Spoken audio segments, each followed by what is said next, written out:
Hello, everybody. How you doing? Akakura, I'm back. I told you I would be. I'm a man of my word. As you can see on the screen, we left this absolute clusterfuck of a code stream last go, where you can absolutely see my mistakes. And we came to the conclusion that we were iterating through this list and trying to iterate through this string here when we're actually trying to put the key in the dictionary and iterate through a user inputted list for a value. So I think that I figured out the problem. Thanks for joining me. Hold on, I gotta put my my headphones in here if I can hear things. Give me 1 second. We're gonna put this on something with some music. Okay, I can hear. Good. Hello, Minor Panic. You enjoying that music? Yeah, I do. That's why it took me a couple days to find that song buried in a playlist because I made one out of the Audacity. That thing slaps. I tell you what. Anyway, so I think I figured out, at least in my head, what I have to do with this here code to get it to cooperate with the way that I want. So instead of making multiple lists and trying to go through things, because I want it to go, I might just have to do 2 while lists, or excuse me, while loops instead of 2 for loops. So I am in the middle of texting my brother. Just a sec. Yeah.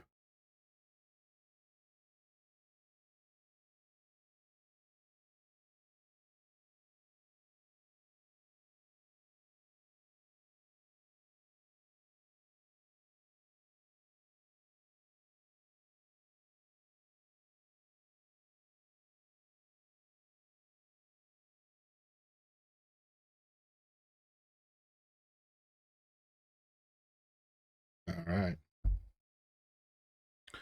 So we'll just go ahead and run this real quick. But my I don't know how well you can see it.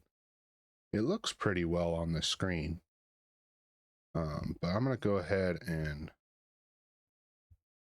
zoom in for you a little bit more, just to where it doesn't bonk my lists off the edge there. But the idea was with this was to iterate through these lists of keys, predefined keys that I wanted, as opposed to just putting them in the dictionary themselves and setting the key values as none, which I may end up doing if the thing that I'm thinking about doesn't work. So the idea was to iterate through the keys in this list, and then for the elements in this key, setting the user input to basically make the value a list. And it didn't work out at all. And running this, we got it to basically iterate over the list, right? If it'll run. So it's still typing 0. It says 0, but we have to type Q. Anyway, so you can type 1, 2, 3, right? And then every time, see here, how I got print I under there? It's printing M. So it's iterating like over this right here. So that's not the way to do it. We're going to go ahead and Q, and I guess we're going to have to get out of this infinite loop. Anyway, so we got it all kinds of jacked up, and we're going to try to fix it, because I would really like to move on to the next thing. But this is our next problem that we have to deal with. So what we have to do, I'll just write in here. just so I can stay organized for me. So we have to either iterate over the list of keys, right? And set the values as a user defined list of elements. I don't know if that's the correct way to say that, but I'm just saying that in that way to separate your key, right, value in the dictionary. So the keys are this right here. These are the individual keys that we have, and we want the values to basically be lists. And these lists are going to comprise of user-defined data that they're going to iterate over. So we need, if in its current configuration, how we have it, we need to have this for loop iterate over the keys and take the values as user-defined list of elements that we have. So like we were trying to do, you know, like you're entering the muzzle velocities or whatever like that. Now, back on our main program here, we already did, we have, like, we're working on the multi one right now. We already went over and got this one to work. So this is how we have added single values, and namely in these. This is how we've added these single values into this way. So we're kind of just keeping in like the theme, if you will. And I don't know if this is the best way to do it. It's probably not. But what I'm trying to avoid having to do is set up a bunch of little tiny functions for each one of these, and then, you know, calling them. I might end up having to do that later on when I refactor the code, but I don't know. But this is what we're going for. So either iterate over a list of keys and set the values as user-defined list of elements, or we need to add the keys into the dictionary with the values set as none, and then overwrite them with a user defined list. Okay, I have no idea if either of those two things will work, and I don't know if it's going to end up being a good thing or a bad thing.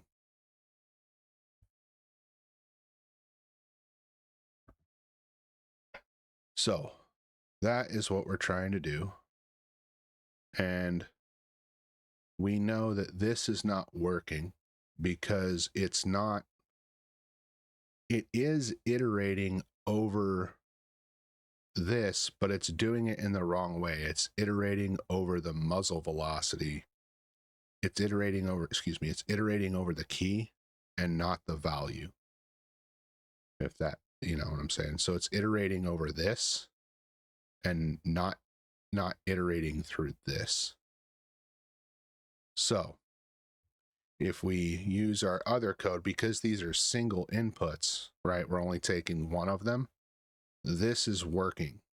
So we loop through the one-off values for the key in this. So for this key in this list of keys, while true, like while we're iterating through it, you know, we define user input, enter your key, we give the user a prompt. And then because some of these values need to be numeric or floats or ints, we are having it in a try except block. So it says it, you know, if the key is in there, then we have to change that value that the user inputted into a float, or we can leave it, or else rather, we leave it as user input. And then once we decide that, we move on to the next thing. The problem with this particular part is, and then if they enter the wrong one, it says, hey, you entered a wrong value, bud, enter the correct one. So the problem with this particular thing is that we don't have a singular input. We have multiple inputs. Okay. So I think that we have to go back here. We have to remove this.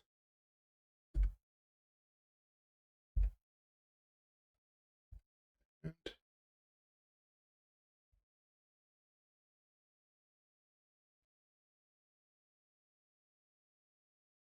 so while true,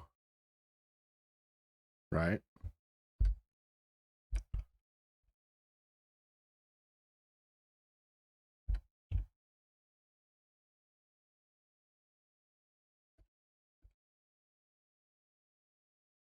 I think that this,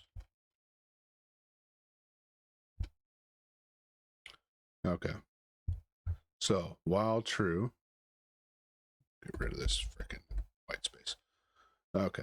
Well, so for this key in this, while true, user input. So we'll go through this, and it says,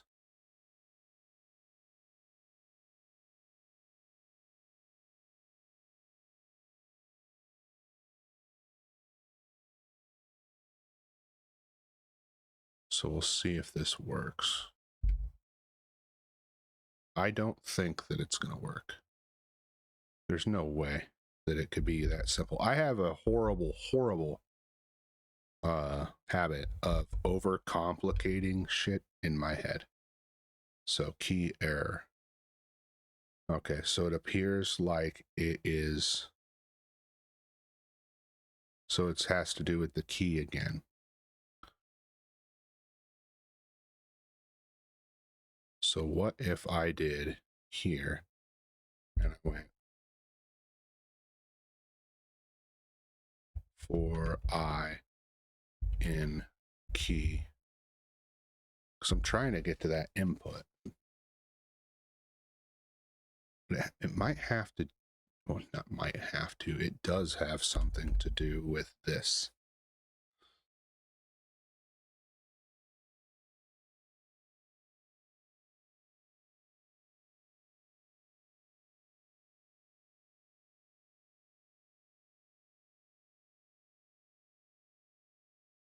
So I'm going to put this into a Google search and see kind of what if anything these guys can direct me. Copy, because I don't want to sit here and beat my head against the problem. I conceptually understand what's going on, but programmatically I don't know the correct way to add this, because this is saying that the key, right? So it's talking about this. So I'm wondering if I don't add these to these values like I was saying before, or we need to add the keys into the dictionary with the values set to none and then overwrite them, right?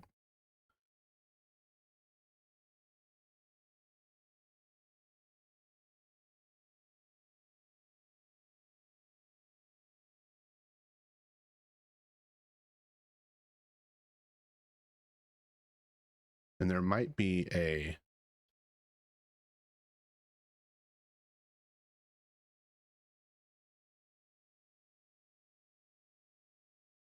for value in, see, I might have to do something like that, like right here. So this for key and value in dope dot dict items, I might have to do some sort of dictionary method in this to specify that it's not talking about this thing.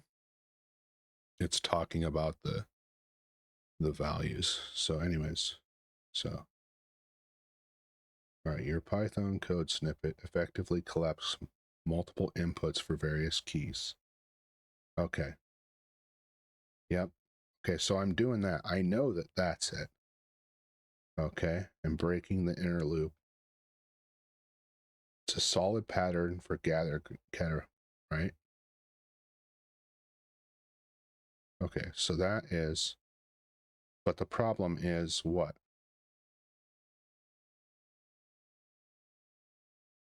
How the code works, yep. The for in outer loop iterates through each item, names, colors, in the dope keys multi-list. An infinite loop starts for each key, designed to keep asking for input until explicitly stopped. This prompts the user for input, showing the current key, and stores their response, correct? Right? Okay, breaks the loop. Here's where it problem. So if not Q, the input is added to the list associated with the current key.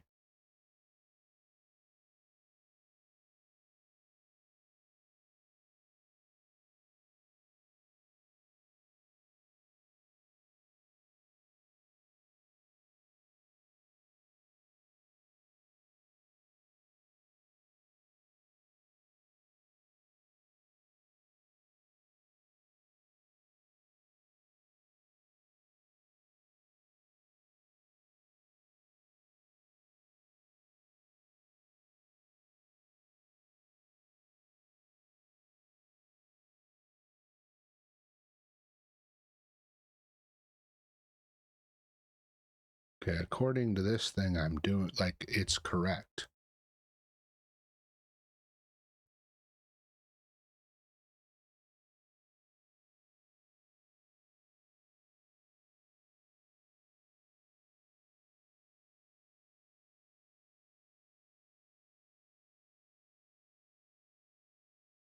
So why don't we put here, we're going to put print object. I'm going to do this again because I know that it's adding 4. And we type Q. All right, the term Q is not recognized. Why not?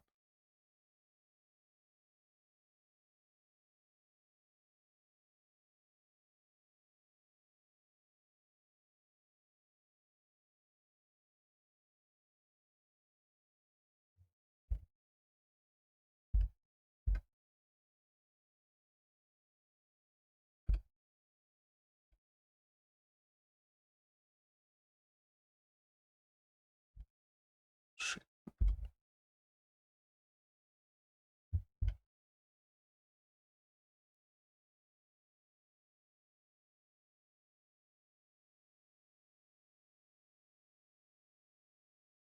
Huh. I don't know what's going on now. Why is it doing that? Did I? Oh, that's why. Because I am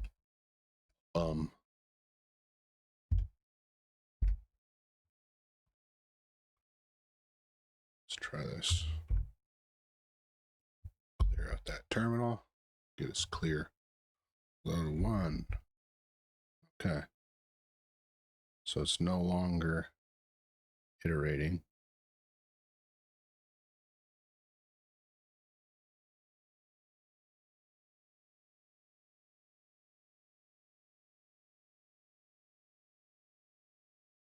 Huh.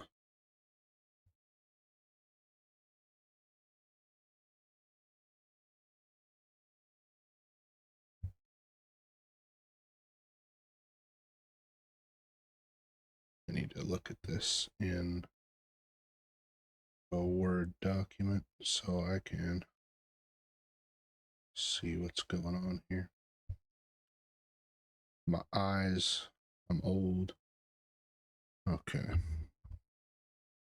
All right, so your Python code snippet effectively collects multiple inputs for various keys. Does it? Because it was before, but then it wasn't. It's not. That's probably because I freaking put the break. That's not why. Break's in the right spot.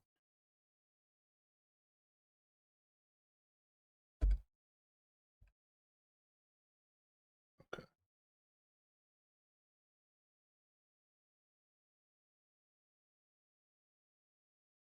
For each key's values until they type Q, quit, then breaking the inner while loop to move on to the next key.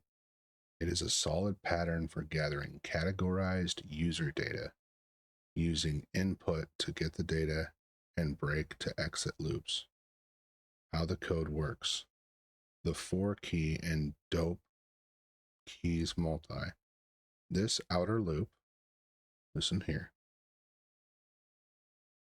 iterates through each item. For example, muzzle velocity, temperature, wind speed, etc. in the dope keys multi list. Right? While true, an infinite loop starts for each key. Okay. I'm just making sure that my spacing and all that stuff is all correct. Designed to keep asking for user input until explicitly stopped. User input.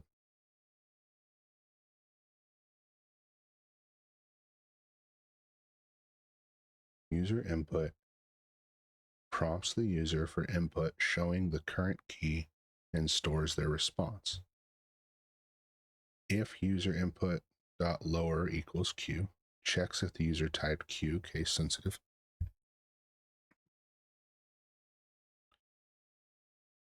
If Q is entered, this exits the while true loop, moving on to the next key in the for loop.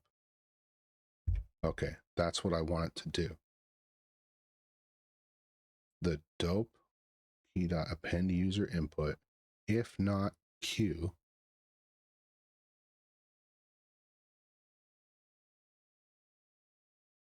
then the user input is added to the list associated to the current key. Is it that frickin' simple? Is it that I just need to reverse these? I need to put this here. We're gonna try it. Don't try it. And then,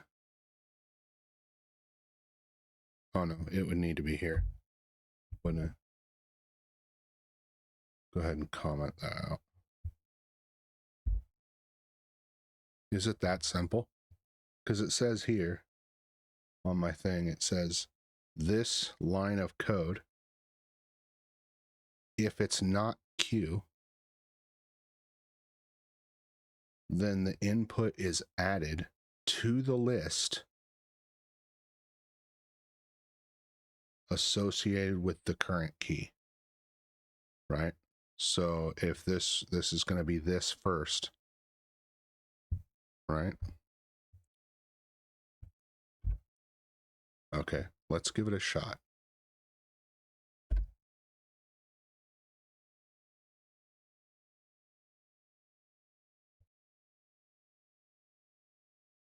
One, 2, 3, 4, 5, 6.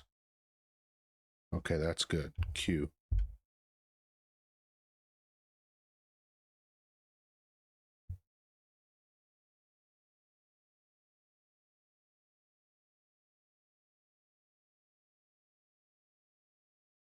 I'm going to go Control C, because I am going to say deeper dive, because then it says example scenarios and it gives me a list that they define, right? And it says like names and fruits. it asks you to enter the names and type Q when done. So we just saw that, right? We just saw 1, 2, 3, 4, 5, 6 Q, right? So my guess is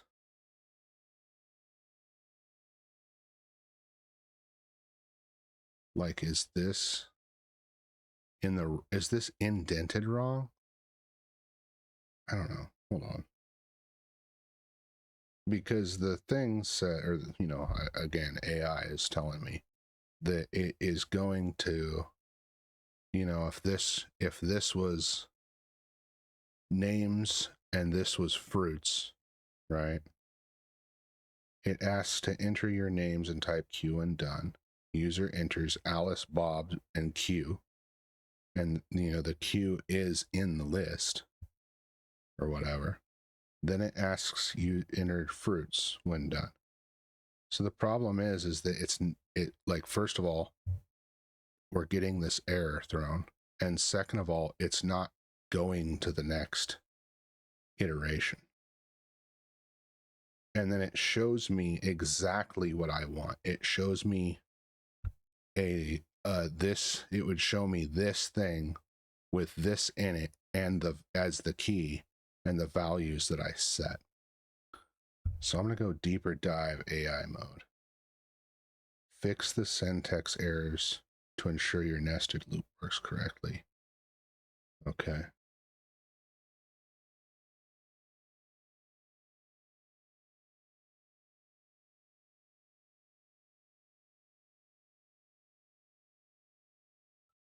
Okay, this has me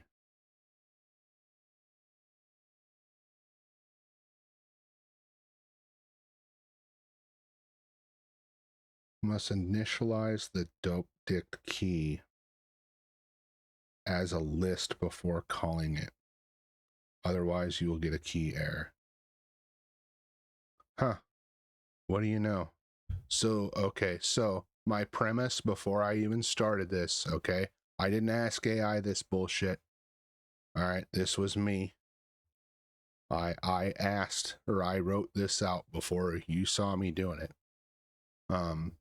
I said that we might need to do this. Now,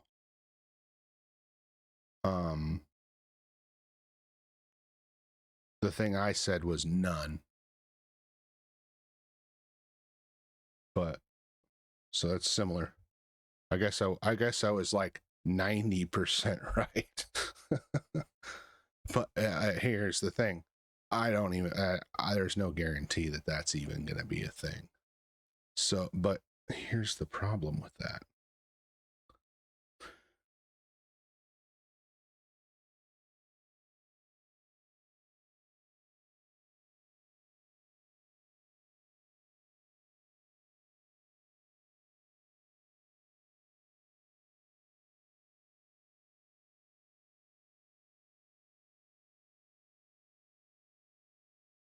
Okay, so I'm not, it's like mostly.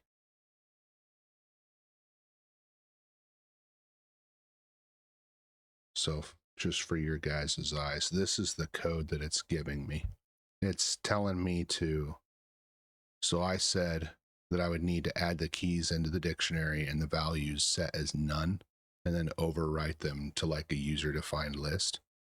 This is saying set, you know, the term key and initialize this as an, you know, this key value pair. And then for this, in this predefined that I already set up, right?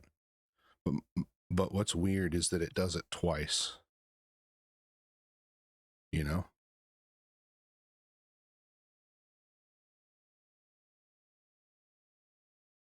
So that's what I don't know yet. Everything else checks out, right? So you have that infinite loop, you're getting the user input, it's asking the user to, you know, quit or whatever, and then it's appending the user input to the key in the dictionary.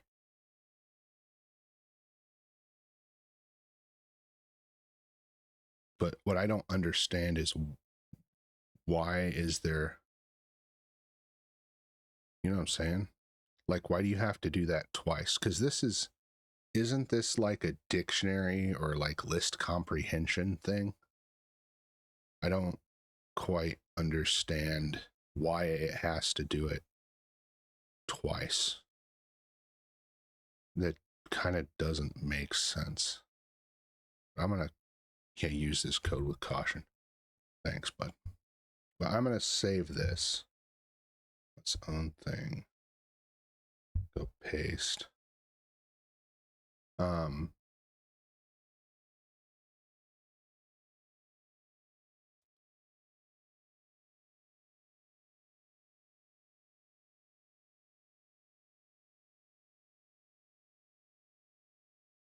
Okay, ensure the indentation. So we like to see how to validate these inputs and save the final dictionary to a JSON file. No, I want to know, initialize the dictionary with an empty list for each key. So why?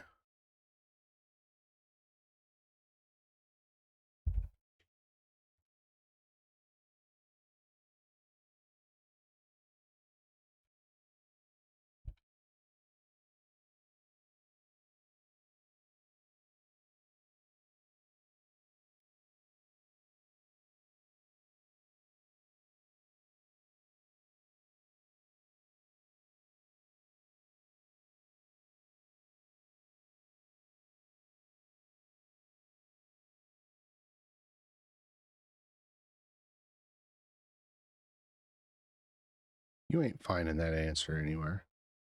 So the initialization to prepare the dictionary. Why it's needed. You cannot call append on a key that does not exist yet. Okay, that makes sense. This line pre-creates every key and assigns it an empty list as a starting value. Using comprehension ensures that, yeah, okay, so it is comprehension, that each key gets its own unique list. If you use shortcut like that, every key would point to the same list in memory. Okay, that's true. Okay, I understand that. Yes, but combining the logic into a single loop, the pre-initialization instead creates a list when the user starts entering the data for that key. Yeah, that's what I was trying to do.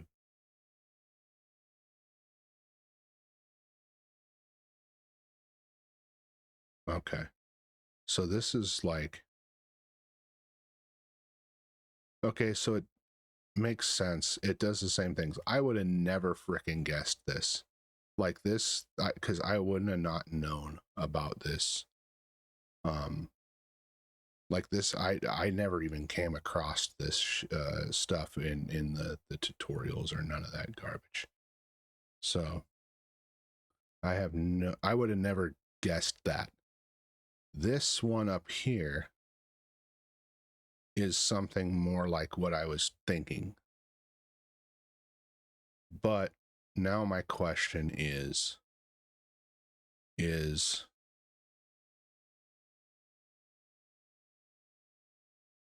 well, I'll just try it.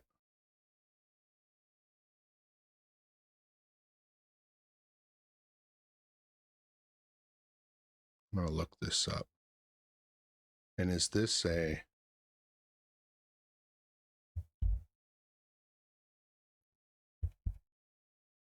okay, it is a dictionary method.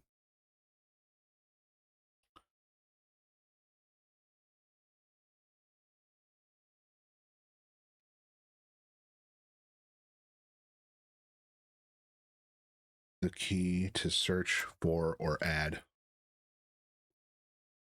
default value. And we're saying key in this list because we're okay. I'm following now. I comprende bigly. For real. Mostly. We'll see when we start typing this out. So I don't want to do this. This is closer to my code that I currently have. Matter of fact, the only thing that I would have to do is add this line. But this is closer to what I was going to try to attempt to do next. Except for I wasn't going to add this comprehension, this dictionary comprehension here. And instead of an empty list, I was going to try none. So I would have arrived at that eventually. Playing with going down the road that I was, my line of thinking that I was already on. So, hold on, I gotta.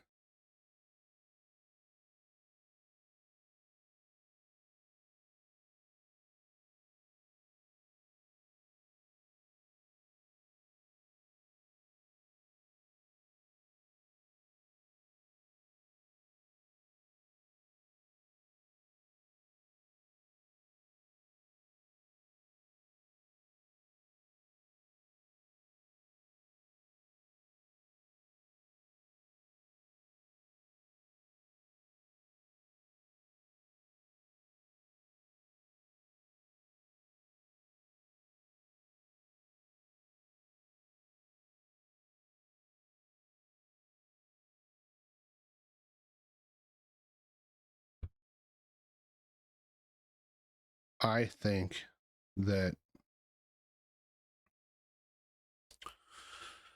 oh man, I don't know which one I want to do because I know which one's easier. It's just to add this one because that's a one line, right? I don't have to. It's already set like that. I would add this underneath of this for loop before the while true loop in order to initialize this inside the dictionary. And what it's saying is it's saying set this default key in this list of keys and then set the value as an empty list. Then we're iterating over the empty list until the user types Q, and then we're appending the user input into the thing, you know? So crazy.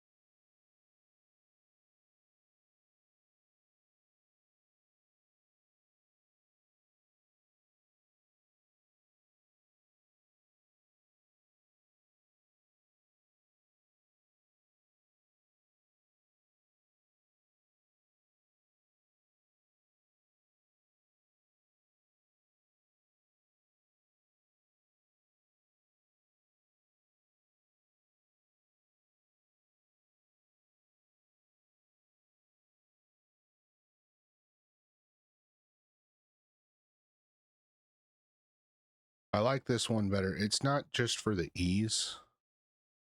It's because I don't have to. I don't know. I don't know which one's better. So.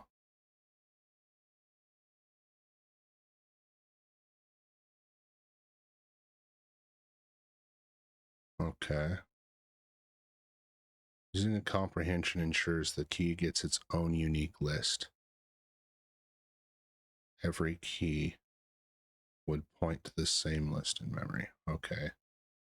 So I know that part by only combining the logic into a single loop. Skips the pre-initialization, technically. Isn't that better though for like memory usage? So you're not, meaning that this is not already done up in the program using stuff. it's created when the user creates the thing. I almost think that this is the better option because of what we're going to end up doing later on. I just don't know. I have a feeling like it might end up having consequences or whatever.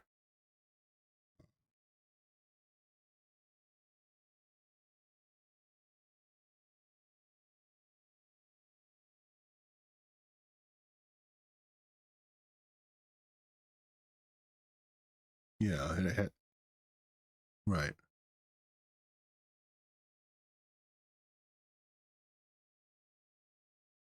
Would you like to see how?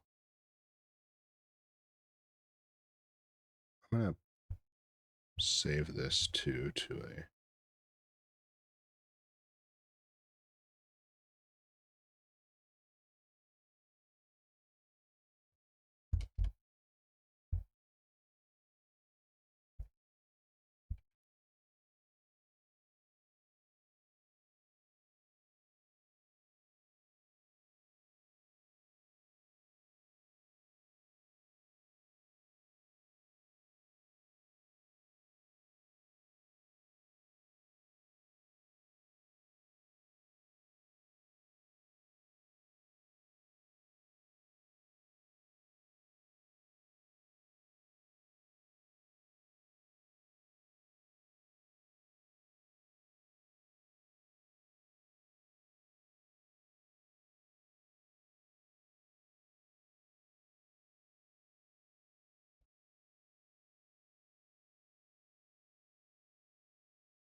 So it's easier for my current code. Sorry, I jacked the mic up for you. Hold on. Oh no, I don't know why, but I'm gonna turn my mic down a couple decibels because it seemed like it peaked in the red. I don't want to do that to you. And sorry if I did on your ears.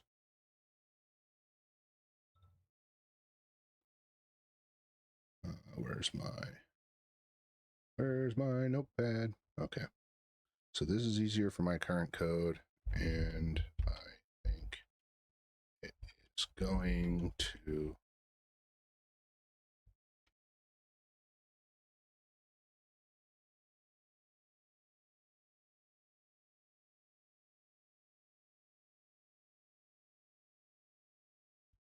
add.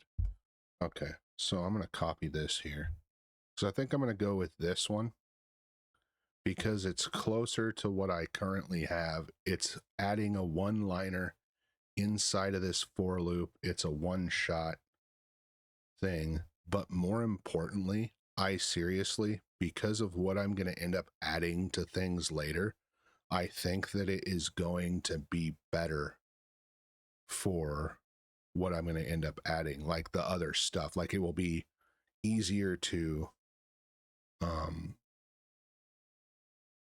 it'll be easier to do. So, well, I don't want to copy. I want to copy the whole thing. Okay.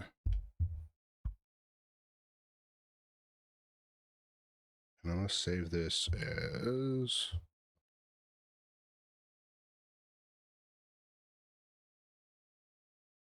I'm going to get rid of that and don't save that because I don't need it. And I'm going to save this. Save my files. So we're going to say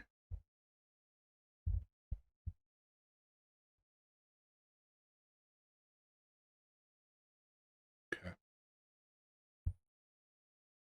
Sweet. So I'm going to bring this back over here up off the screen. And we're going to add just this line here. Copy. And we get to add it right here. Control V.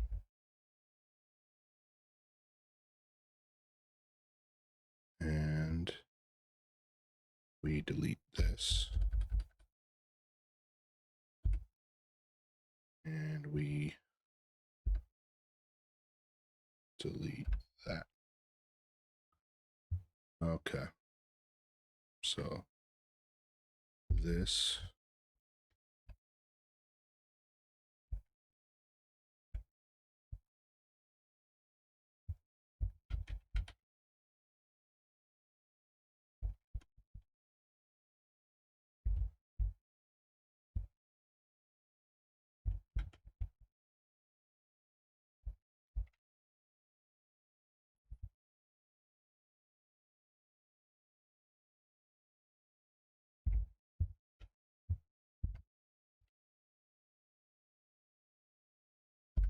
okay. So that's probably going to work.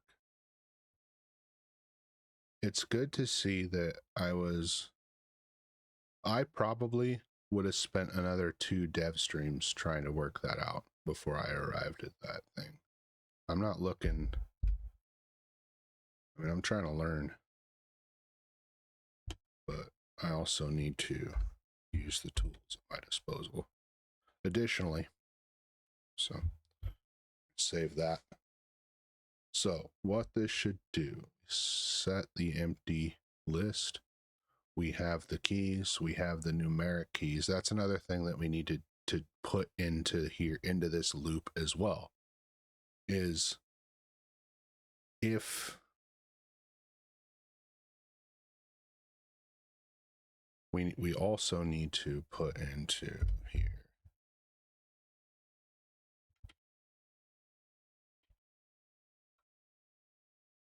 a check for the floats.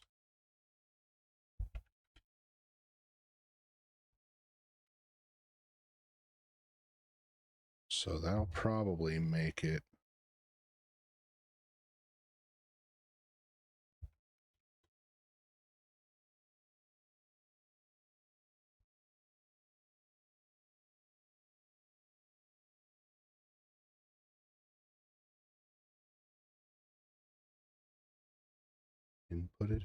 imputed with 2 T's.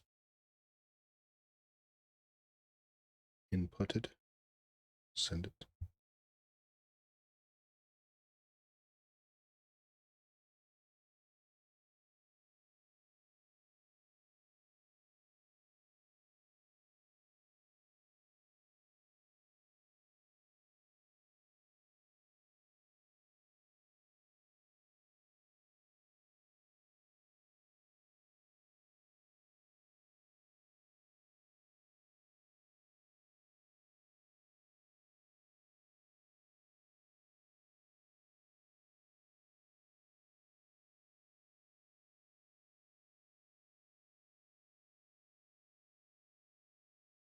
Okay.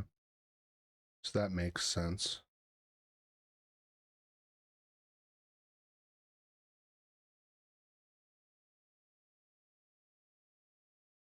But the only thing that we need to add to it, so I asked this AI, I said, you'll see here, I said add a check for making user inputted values. I hate Windows so much. Add a check for making user inputted values in the list for the keys, and it did this. The only thing that I see is that it doesn't check to see if the list is in the numbered ones. So I think we're going to have to put it right here above this try block. Right? So we're going to do the same thing. This is very, very, very similar to what we were doing before. From what we were doing before. Like I said, this up here that I was doing informed all of my stuff that I'm doing down here, because it's straight up, it's nearly identical. It's just the way that you're kind of doing things, and everything up here was a single user defined data point, just like here. The only problem that I'm gonna, well, no, I won't run into that problem, but here's the one for the single keys, for the ones where we're gonna do that. But additionally, I might drop that this dope keys single list and just drop the multi and add this list to this list. So I have one. And then what that will do is, if you guys caught, if some of you guys might have caught my stream before, but I was saying that I wanted to make sure that, like, for some of this, some people are taking these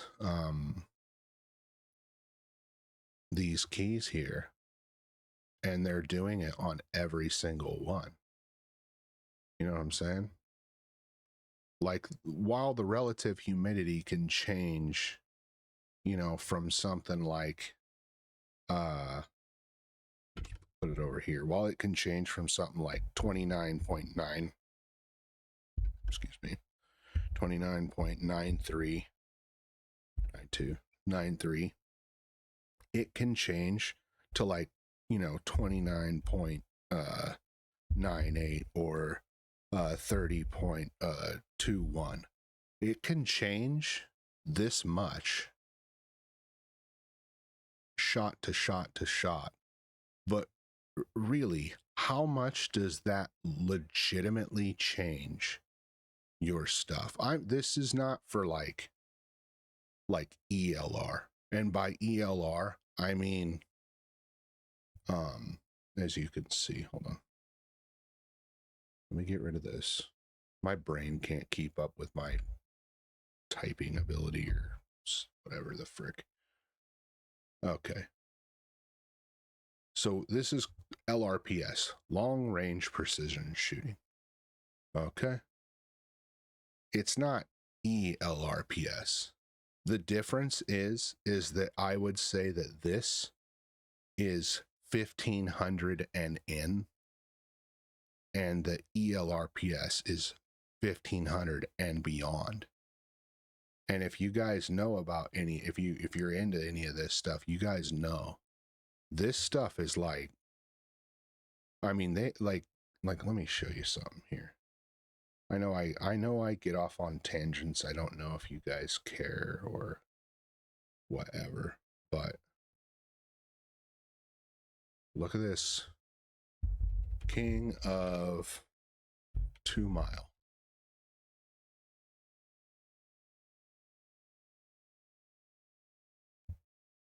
Okay. So it tells you right here these things. So they have different things like that.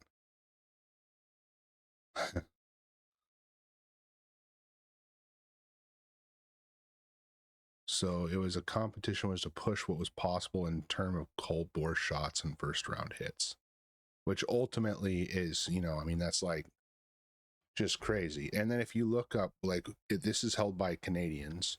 What is the right?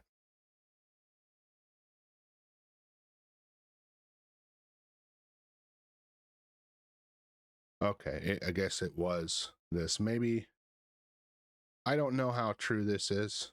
I really don't. This might be literal propaganda, bro. Like, legit. The last I heard was that it, and hey, how's it going? How you doing? Glad you're here. How you doing? How's tonight for you? Or today? Or tomorrow? Depending on where you're at. Anyway, like I was saying, last I heard that this was the one that was done. And there's like video proof of this.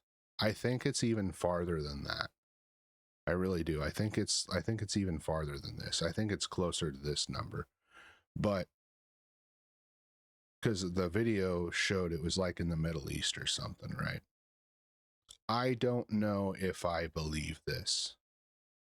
Matter of fact, I'm going to state this right now. I don't. And it's not because of the distance, it's because of where it's at.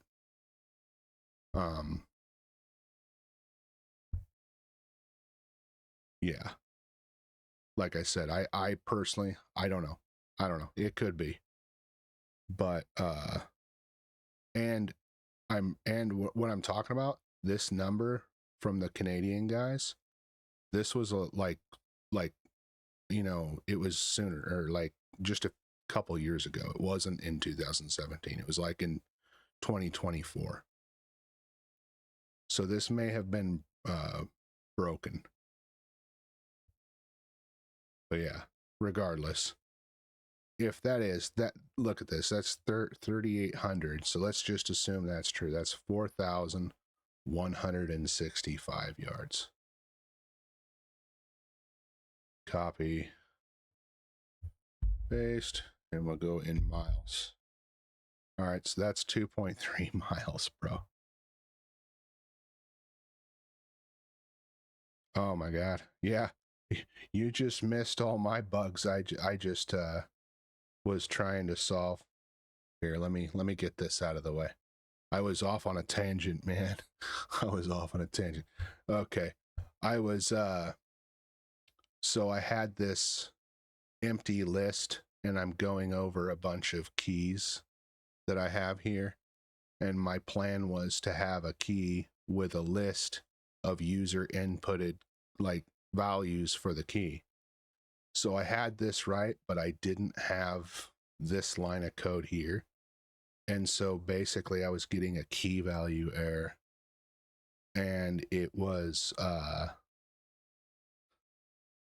like frustrating the crap out of me. And I had this thing all jacked up. I had like another list in here. I was like 4i in key or something like that.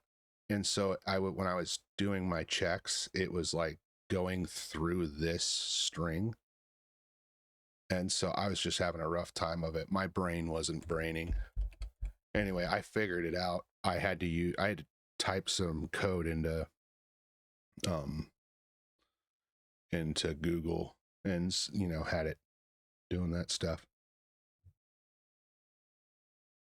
Yeah. Okay, so presently my yeah.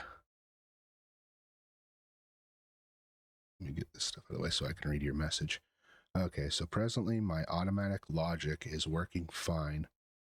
Yeah, we can't leave long enough alone. I'm adding buttons to put my script into manual mode, but it's not displaying the correct buttons to click. Are you like, I don't know if you're using, what language you're using or what thing you're using, like, because the only thing I know about, Lua. Okay. What are the like the GUI libraries for that? I don't know. I'm new to coding and everything like that, so this is my first app that I'm coding outside of a tutorial or whatever. And I know of Lua because I'm a hacker man or whatever. And Lua is the scripting language that the Nmap scripts are written in. So I'm a bug bounty hunter. Yeah, it's a mix of my own. Okay, Basalt API. Let me look that up. I'm not even pretending like I'm going to be able to help you out, but because I'm new, but I'm interested in seeing what it is.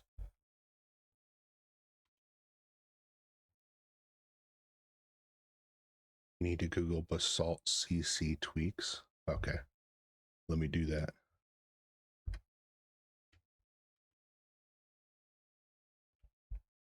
Oh, tweaked. A UI framework made for that. Let me check it out. Because that's something that like I'm going to eventually have to do.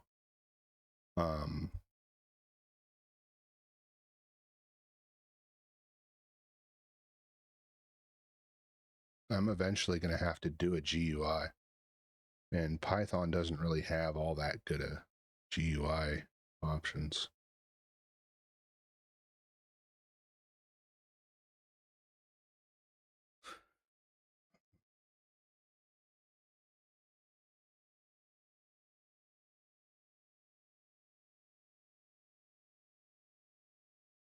I like these scripting languages so much. They're so freaking easy to understand. Like I know some Bash, and that was actually one of the first languages I actually started writing, you know, programs in. My recon. I have a recon script that is written in Bash.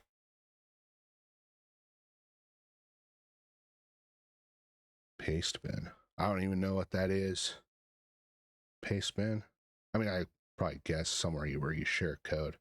I'd be happy to help you, or try to beat my head against the wall for it. But like I said, this. I mean, I'm looking at this right now. Render to monitors, basic events, basic properties, adding more elements. So you said that you need to. Hold on. It's not displaying the correct buttons to click. Now, I don't know. Yeah, code repository site. Cool. I don't know if it's like when you are. Hold on, let me bring some up here. I got paint out. I'm gonna draw you a picture. We're gonna do this caveman style, bro. Okay, come over here, you. Hey. Wow, it wouldn't move. So is it like you have your GUI, right? And then you have your little, excuse me. Then you have like your button, but is it like maybe that you don't have your button located on the thing? If you know what I'm saying? Like what if this was I don't know. How do I move this thing? Is it shift? Nope. Selection? Nope. You know what I mean?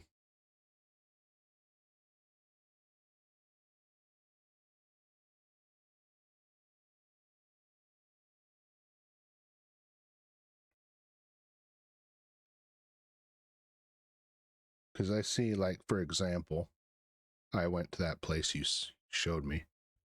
And again, I'm new. I don't know. It says add button, set text, and then it has this set position. Is your position like...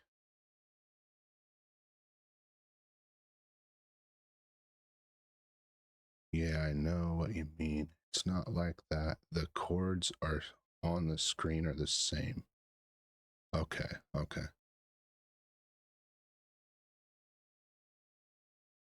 Do you maybe have it like in the wrong order? Like where this part, like if this was your button code, you needed it to be above something else, like it's sitting in the background? Like for example, my guy over here, he's sitting in front of my thing. You know what I mean? I have no idea, bro. These are shots in the dark. I'll bounce ideas off you if you want.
Yeah. Yeah, I'm not sure. I'm not a Lua guy. That'd be the only thing that I could think of. I mean, just like just from what I see.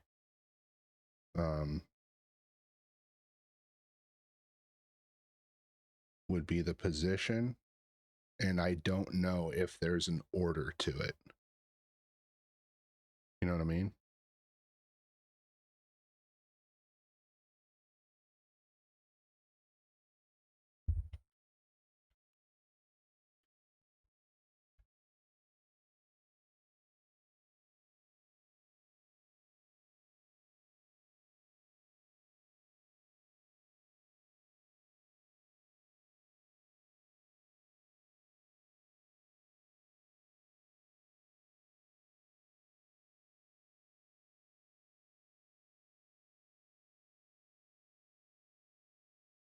Okay, I'll go there. I'll go there, man. I'll check it out. This is cool. I never collaborated with nobody before, you know?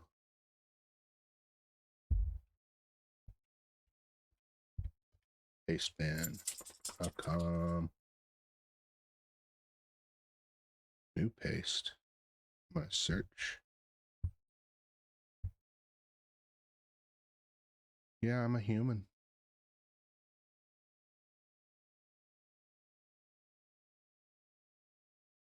Okay.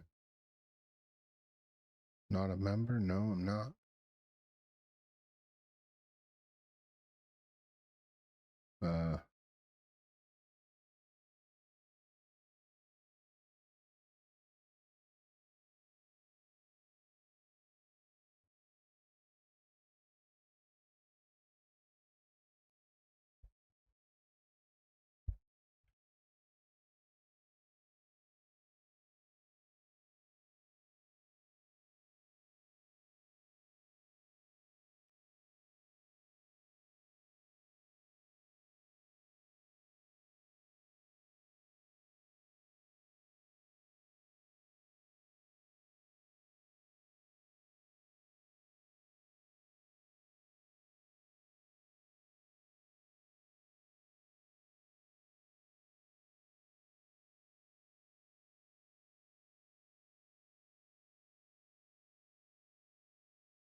It's not bringing you up. I looked in there.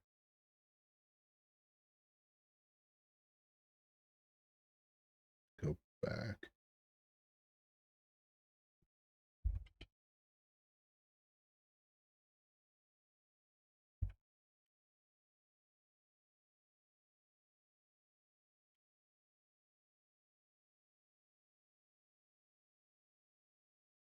Okay.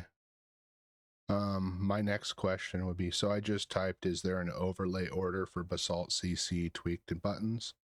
And it says yes.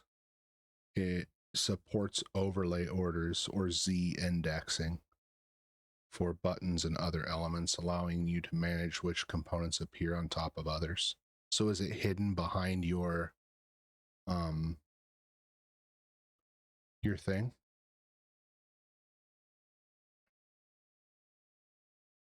You know what I'm saying? You smell what I'm stepping in? Oh, there's more chats. I don't know why the heck this oh, that's why. I should also say I'm teaching myself how to code while doing this.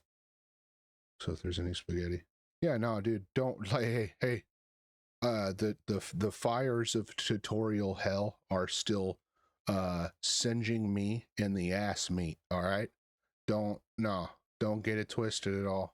I have come right off of doing tutorials and I'm just going right into building my app.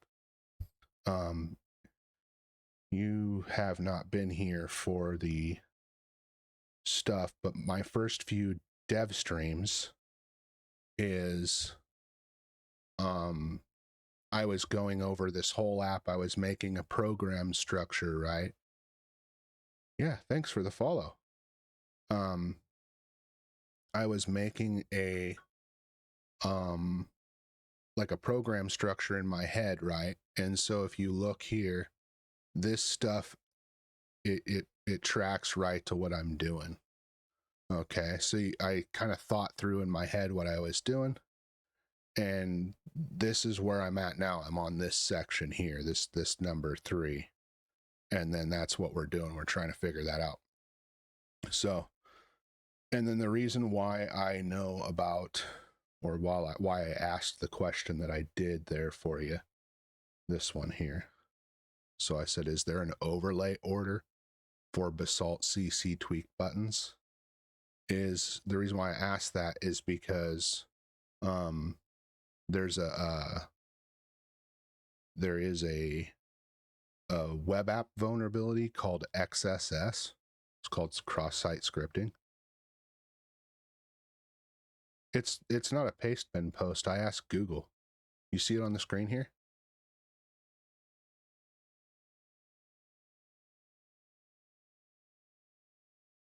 This is I asked Google, and it says Basalt uses frames to organize objects, and objects created later in the code generally appear on top of earlier ones within the same frame.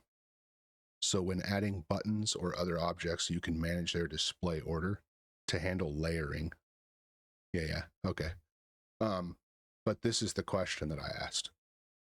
The reason why I know that is because there's a web app vulnerability called XSS, and when you're doing that, it's basically JavaScript injection. So say that you had, let me try to find one here. Go to Hacker Platforms. Say that you were, sorry for the eye cancer, by the way. Okay, say that you were, this particular site was vulnerable to XSS.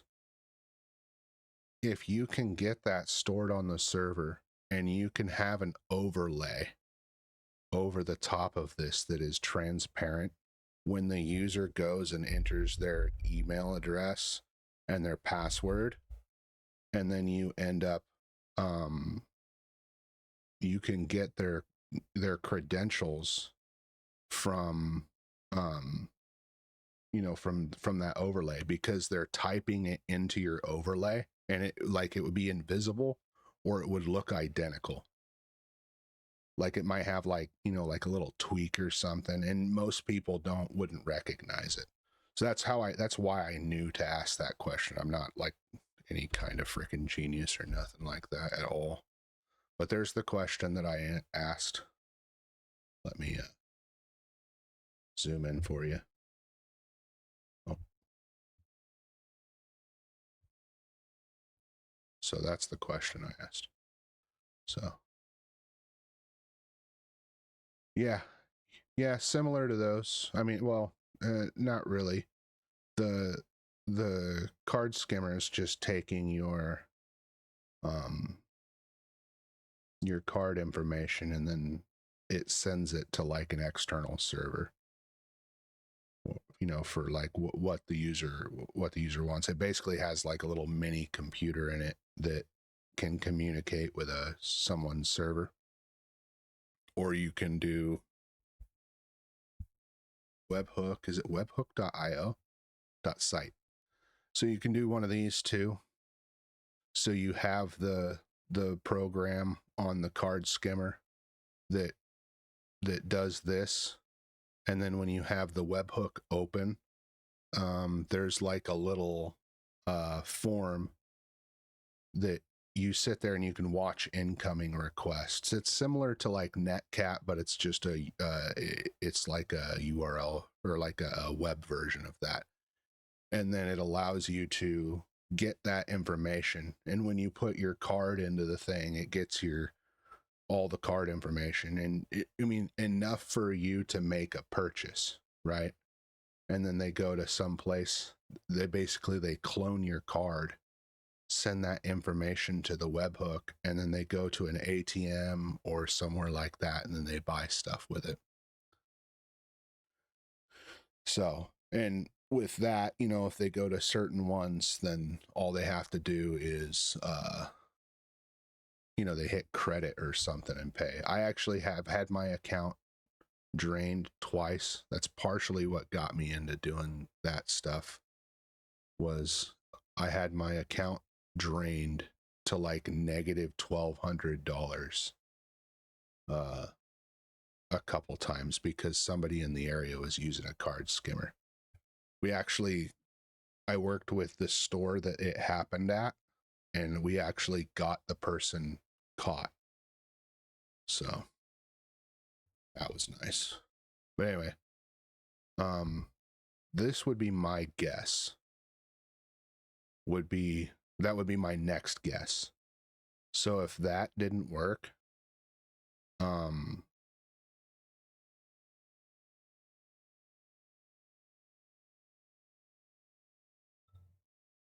I would wonder, so based on focus or interactions. So it sounds like too, I don't know what this focus thing is, but it sounds like too that maybe it might be something to do with that. Like what I mean by that is, so like you just saw it. So you saw how I clicked over this X and then it lit up and then the plus sign and that too. That's the focus. That's like on hover would be in JavaScript is what it would say. So I don't know. That would be my next thing. Would be like, is it invisible? Did you overlay it?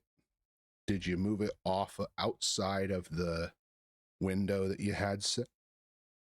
Excuse me, that you set? Yeah.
Yeah. So I was texting my brother, sorry. But yeah, that would be, it uses frames to organize objects. So I would check the frames, then check that z-axis BS that it was talking about, z indexing. And then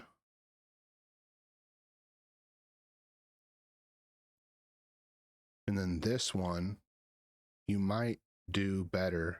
I don't know. Again, I don't know what your code looks like. I tried to look on Pastepen. It wouldn't like let me look for you or whatever.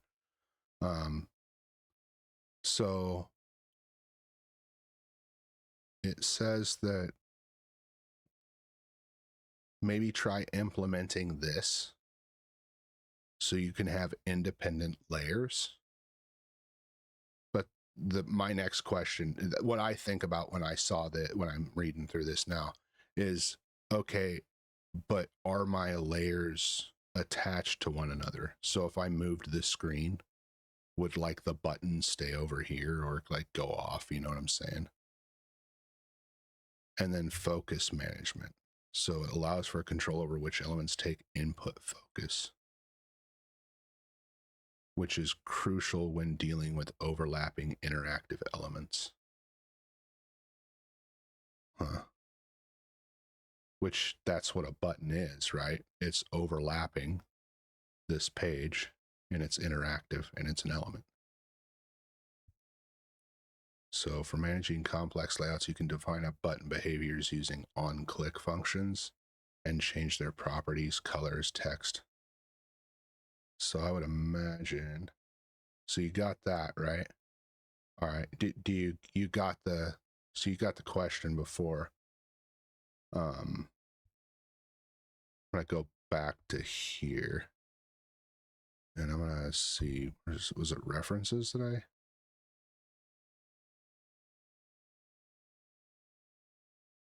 hold on.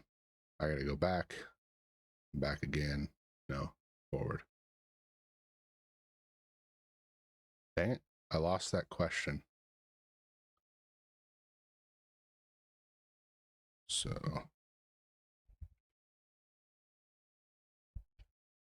hold on. Here we go. Uh-oh, close your eyes, shield your eyes.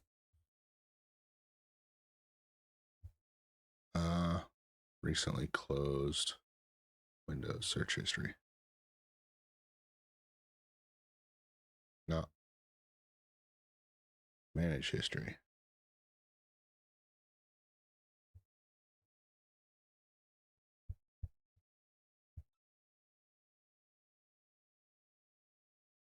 Huh. I don't know why it didn't get this one. I'll get back. I can't remember. Yeah, I don't think you could share it in the chat. I don't know if Twitch would like that for you. But what was it I just asked? It should have saved my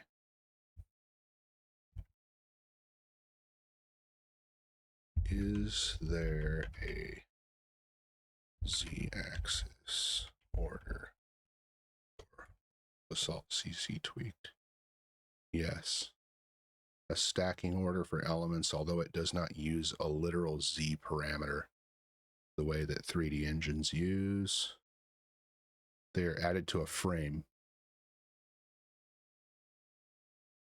Later added, so it sounds like your buttons, if you have your buttons lower, or let me go back to here. If you have your, like, say you had your buttons defined up here, if you had your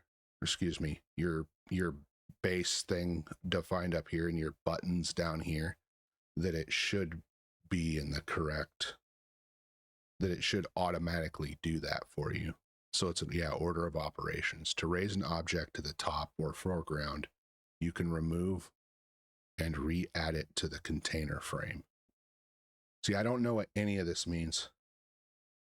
Yeah, I know, right? So what I was trying to do is I was trying to pull up, because I just went to that Basalt CC tweaked, and I went there, and I was trying to figure out elements added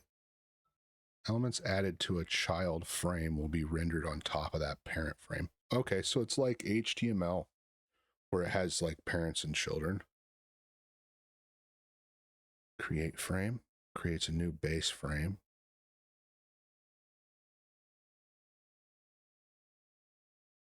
Maybe you need to set focus.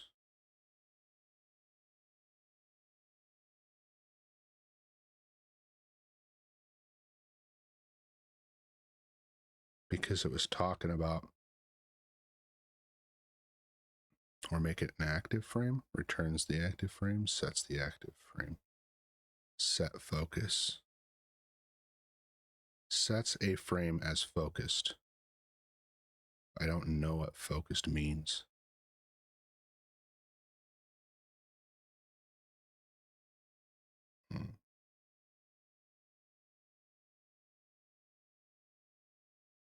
Yeah, I know, right? History is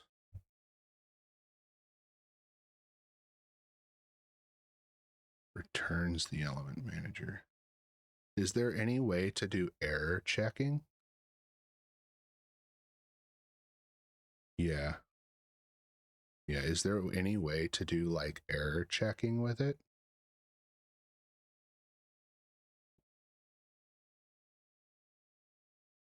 Oh, it's running in a video game? Well, you make it an aimbot.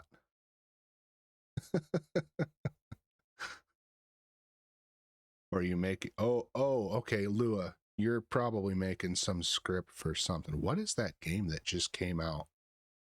It was like last year. It spits out an error when it crashes. Huh.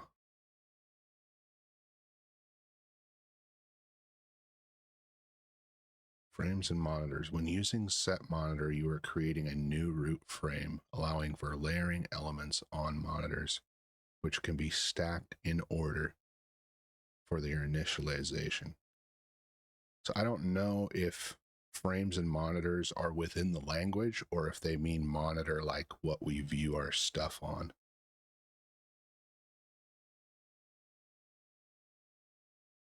Huh. That's weird that it doesn't show any error. Let me back on this so I can see if there's a monitor thing.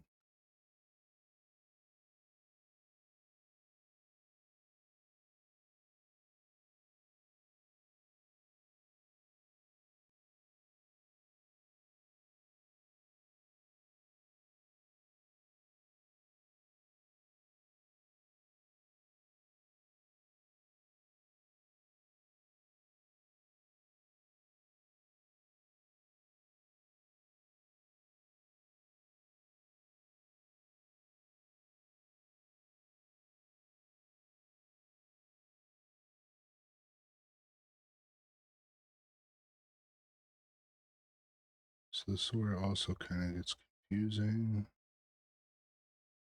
Right. Spits out an error when it crashes, but if it's running, it doesn't show any logic error.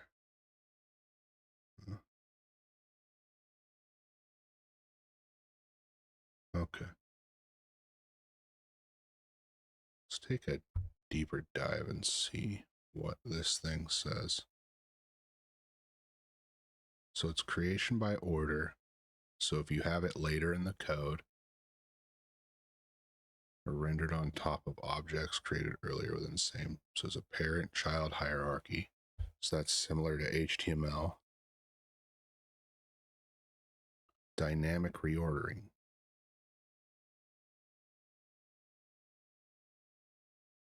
Okay, so it says here that if that were the problem, if it were that your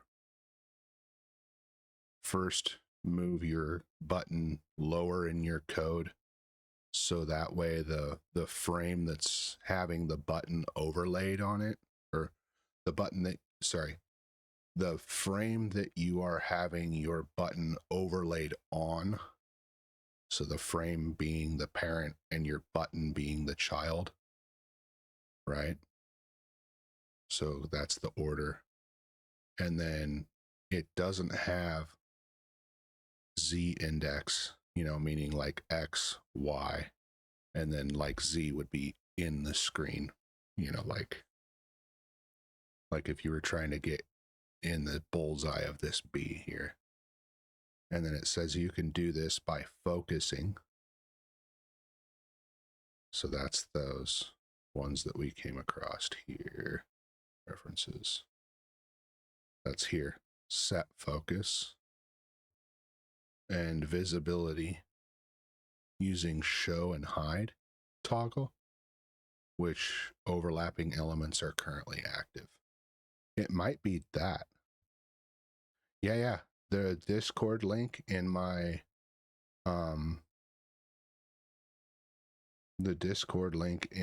profile on wherever you're at is open. So if you go on there, I'll open my Discord right now. I usually don't have it open. I'm bad at the social media stuff. I don't even post when I go live or nothing. I'll go in there right now. If you add, I will accept your friend request. We can talk on there, chat on there. There we go. Yep.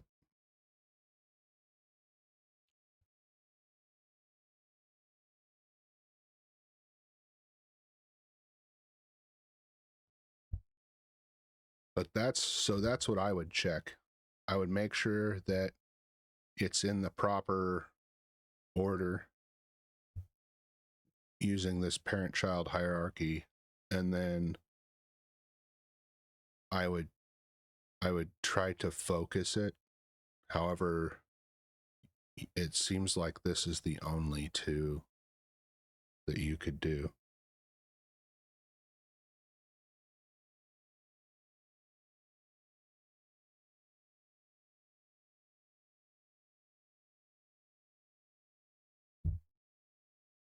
Yeah. So like my channel is primarily a cybersecurity channel, and then I do coding and game stuff. And then when I didn't even talk about this yet, but I got my other parts for a device that I am gonna make, so I'm doing hacking devices as well. And I just got that today, so I bought one of those Lily Tigo C 1101 pluses. It's basically like a flipper zero. And then I bought a antenna attachments for it. Yeah, it is the Bug Bounty. I bought the antenna attachments for it. And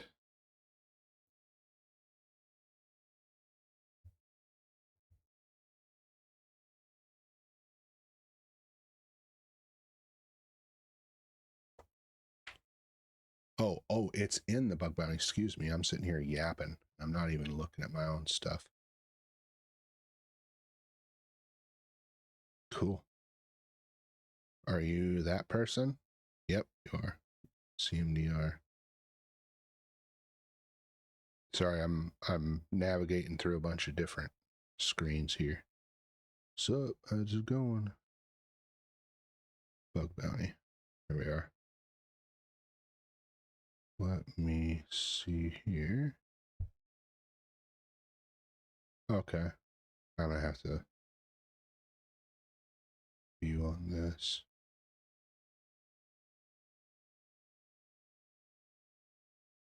What are you doing at Minecraft? Okay.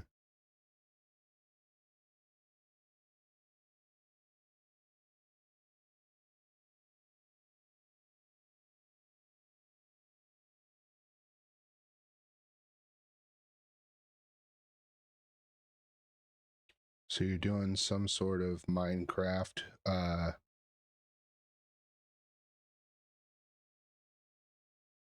reactor thing? Is it like I get what I'm looking at. I'm just curious. Info displayed on the screen. Okay. Button on the screen.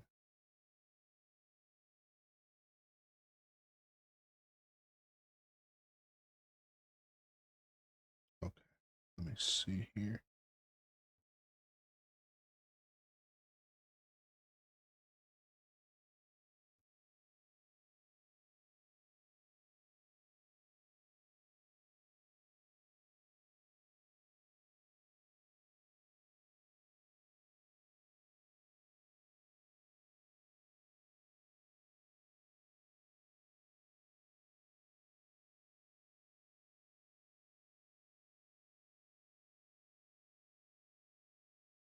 So what's the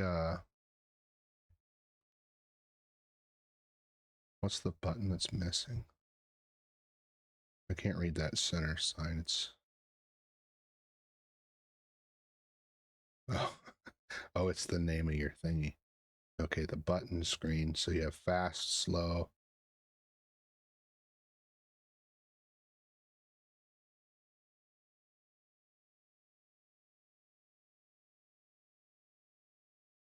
What's supposed to be there? You know what I mean? Like which button is missing in the thing?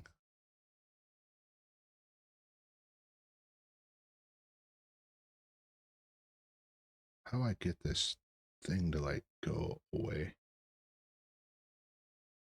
This side panel to collapse.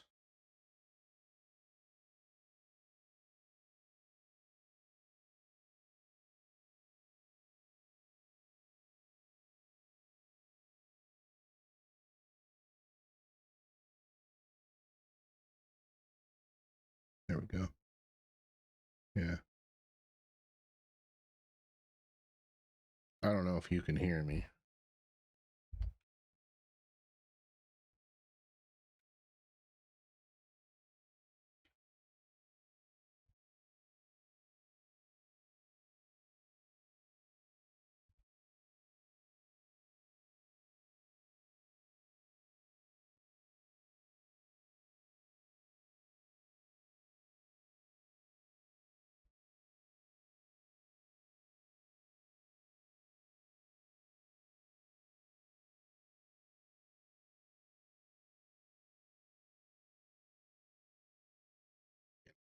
Yeah, I've never even coded in Lua, bro.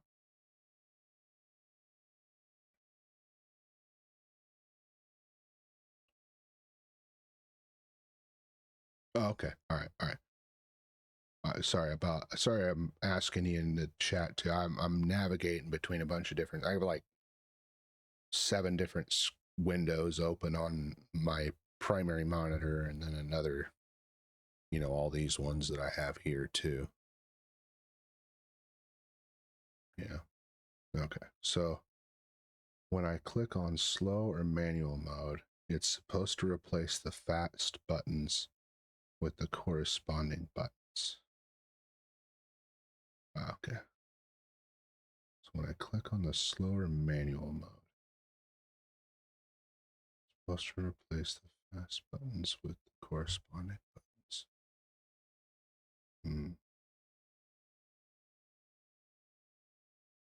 Go back to Discord here.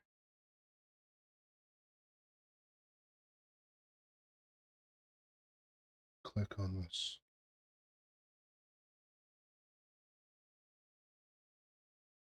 Okay.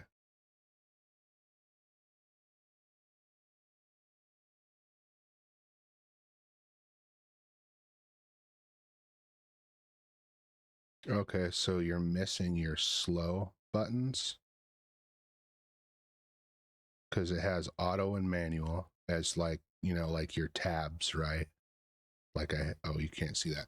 It was on my other screen. So it has your auto and your manual like these tabs here.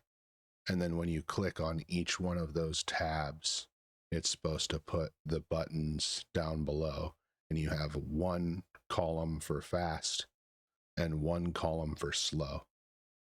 And I see in your picture, it just shows the fast. And the fast and the slow are also tabs. Okay. And you're missing your slows?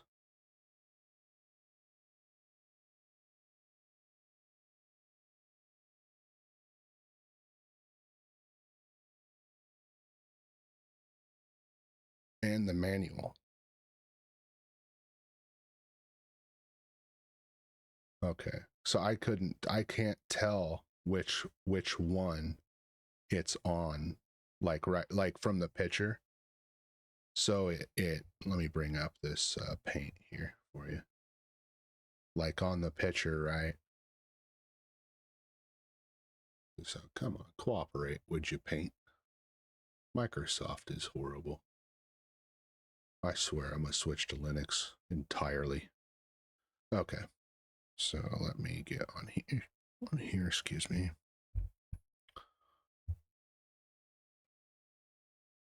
So it only shows the default auto fast. And you have the code. So here's what I'm thinking, just like before I get into drawing whatever I'm gonna draw. Let me get another one here. So what I would like, basically from what I've read, right? And you say only shows the default auto and fast. So like pseudo code wise, you would have auto tab as the parent, right? And then the fast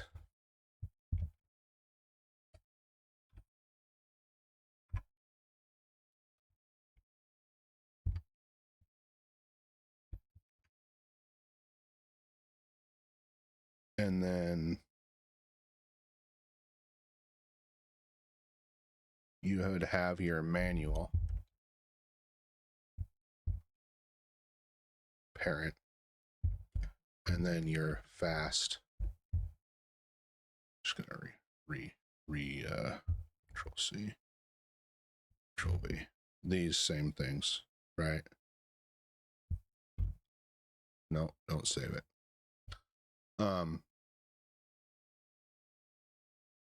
So like I said before, this is what I would think. This is just pseudocode. I don't know what it would actually look like in the code because I can't code. I don't know how to code in Lua. So in theory, when I hit slow, it removes the fast buttons and replaces them with the slow buttons. Same with the manual. It should replace the settings with the manual overrides, like start and stop. Okay. I get that. It like, I mean, it sounds slightly off, like your premise is off. So from what I read here, and again, I don't know how to code in Lua, but it says here that your creation order, right? Like I was just showing there, right? And as far as like the creation goes, these are equal. Auto tab and manual tab are equal because you have them there like that, right? So they're technically equal. They're like co-parent, right? So it'd be like mom and dad or whatever, however you want to say it. Okay, so it should be in order. And then, like I was saying, so you're saying that you want in theory, when I hit slow, it removes the fast buttons. And yeah, so that is what that's saying, is that's that focus, right? And that visibility using show and hide to toggle the overlapping elements. So, excuse me, that got way big. So in your code, it like, according to this, basically when you're clicking these, like you click this auto tab at the top of it, right? And then it shows one, it'll show this one.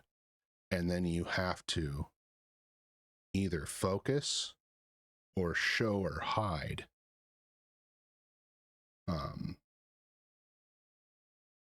Or show or hide the active one. So it would be,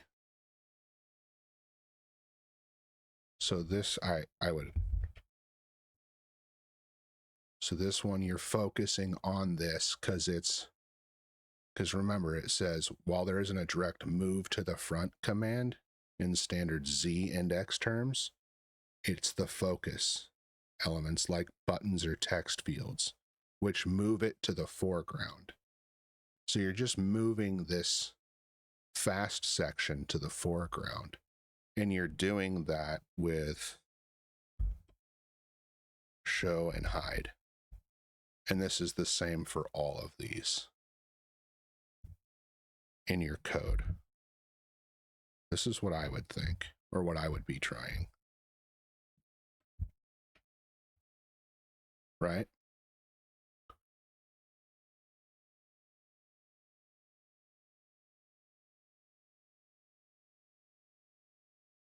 So in that context, dad has both kids, fast and slow.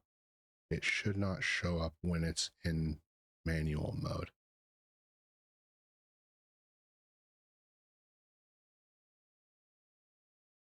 Okay, so maybe I was thinking that wrong. So when it's in manual mode, when it's in manual mode, what shows up? Is there any fast or slow? Or have you not set these things yet?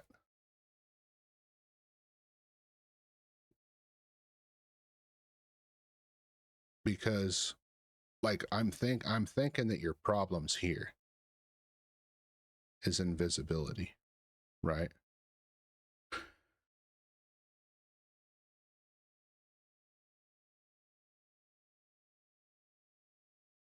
Let's get this on the thing. This is the code example that it gave.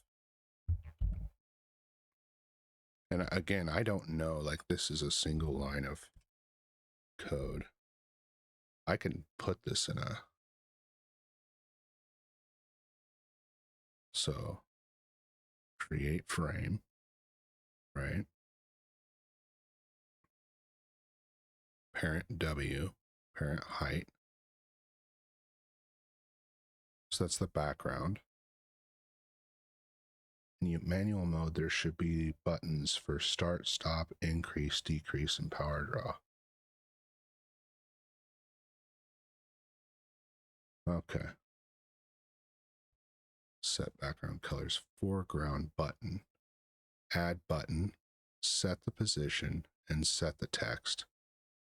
Okay, so then I'm going to ask it for more advanced layout control, frames and subframes, which allow you to group and layer complex UI sections independently. So you may end up having to, so like where you have there, you have this, should be buttons for start, stop.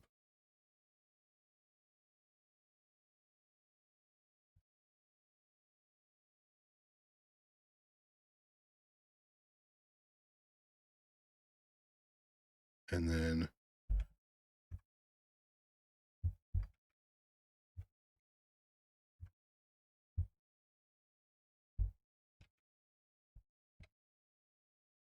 I'm just writing like pseudo code here. I'm not, where the power draw automatically follows the power generation rate. See, I don't know about that at all, but like just for the buttons.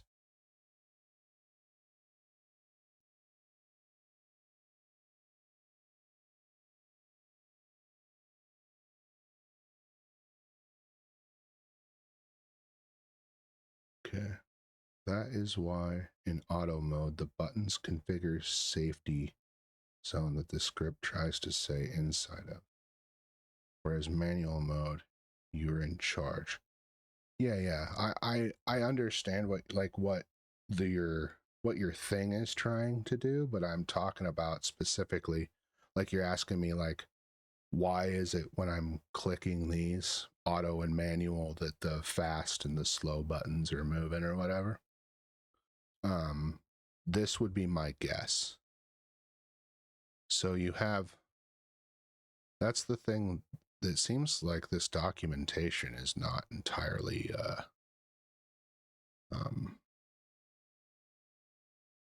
accurate, at least what we're looking at here. Because, I mean, maybe the Google's not, but it says that it has frames and subframes. So I'd imagine that your frames, just like it was showing us here, where is it at?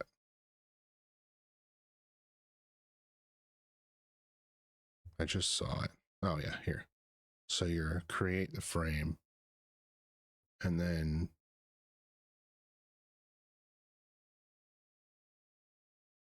set text. And then where's that thing that it says show and hide?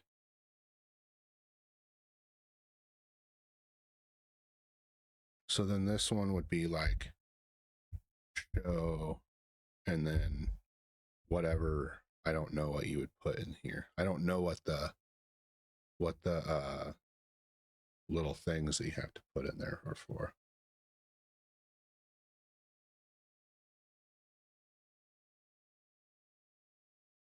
Yeah.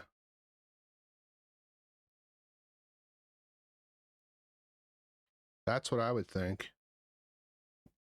Honestly, it would be this show and hide, and then You know, and it, like, okay, you saw me doing that too. I don't know if you saw me doing it, but when I was having problem with my code, I just copied and pasted this. I copied and pasted this into Google, and I just did a Google search, okay?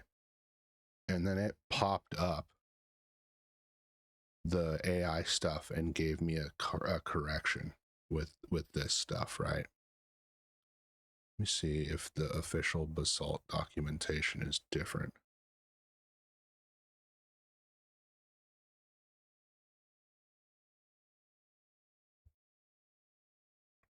Guides.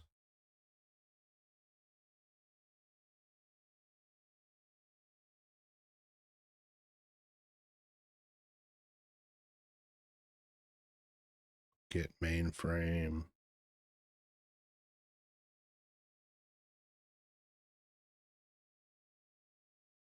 Label, input, background, foreground, events. Using monitors instead.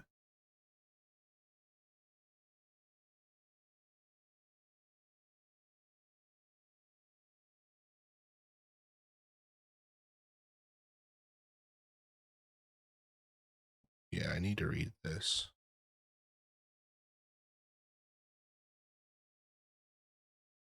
Because Google here is referencing something that is not, like, for example, I didn't see the subframes and I didn't see show or hide for, maybe it's, and it's not in these because when you click them, get API on event, trigger event, load, install, configure, parameters.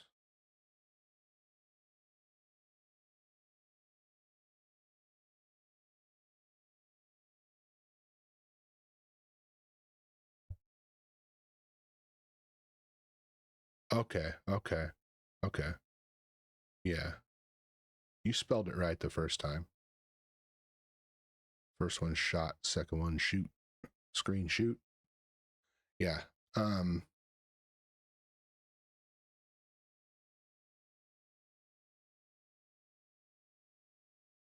and base frame.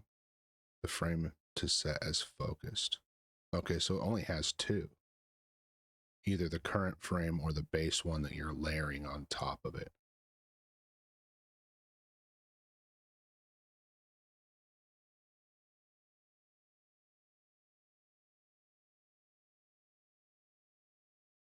Stop is active.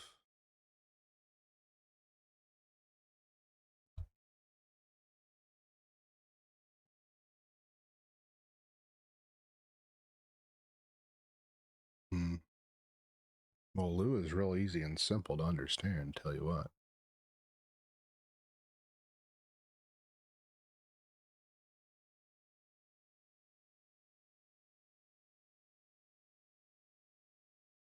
Yeah, it's okay, man. No worries. I'm glad that you stopped by. I appreciate you very much. Stop in again, let me know how it turned out. Yeah, it's a good detour. I hope you figure out your problem there. But just be careful because this is referring to stuff that doesn't appear to be in the documentation. So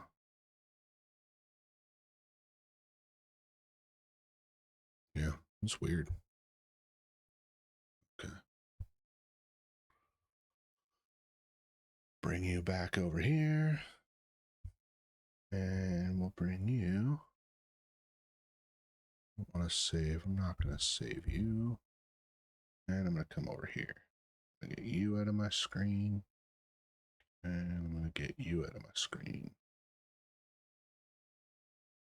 All right. I'm going to take a quick break so I can use the restroom.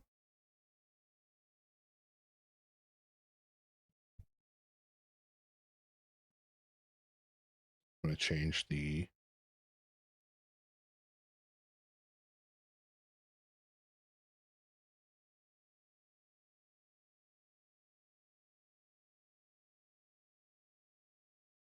Yeah, yeah. So the way CC Tweet works is it's a mod for Minecraft that adds a computer to the game. You add code and do stuff in the game. Yeah, yeah. Yeah, okay. I didn't know what game, like there's so many games that take Lua scripts. There was one that came out that I was like, that I got that like they had like really, really awesome Lua script compatibility for modding. I remember seeing it in a video, watching about the video. Yeah. So it's limited custom version of Lua that uses, since it has to inject it into Java Engine to run. Okay, yeah.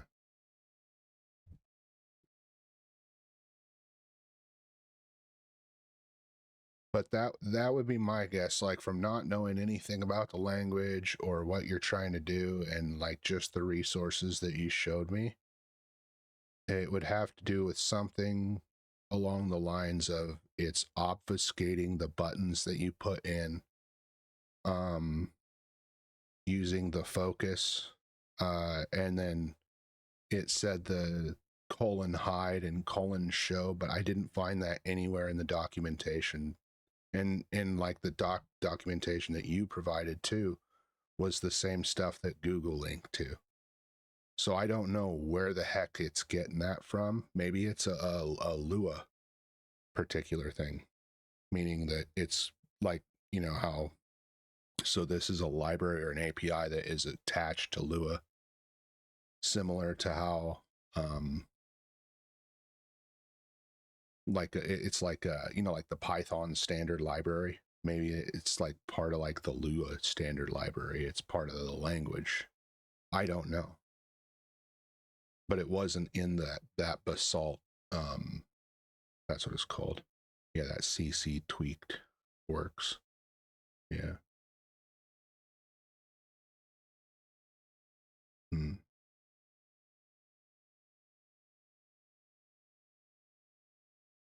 Yeah, I really don't know.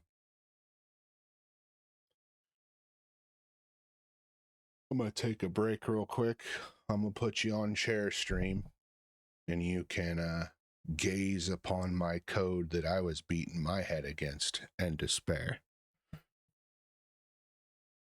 I'm gonna change the playlist for y'all.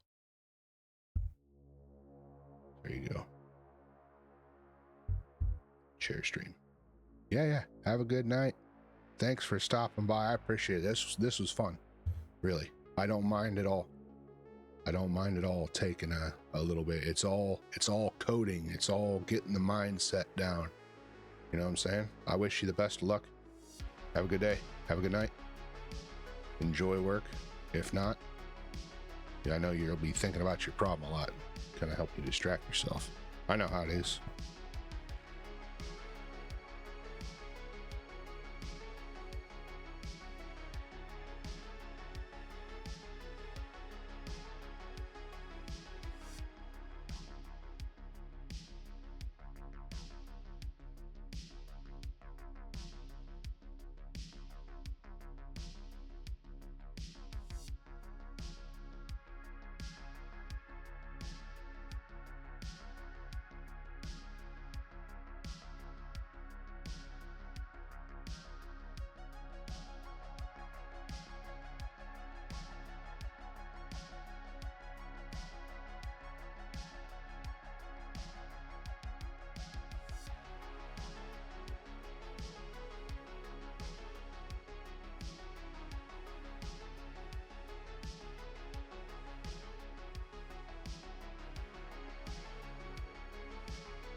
Okay, I am back. I had to step away for a second. All right, so we was helping somebody out with some Lua code, stuff like that. We're gonna move back into what we were doing, and we're gonna run this again and take a gander, see if it does what we want it to do. We don't want no key value errors like we got last time. Hopefully this fixes it, but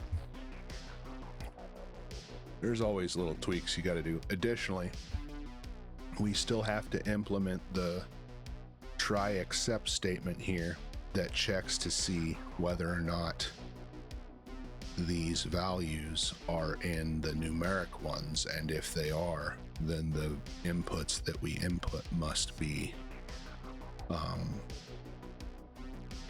numeros. But right now we just need to check to make sure that this is working and that it shows our proper stuff. So we're gonna go and we're gonna copy this. This is our little check. Control C to make sure that we have everything correct, and it goes right here because it is checking to ensure that the for loop that we did is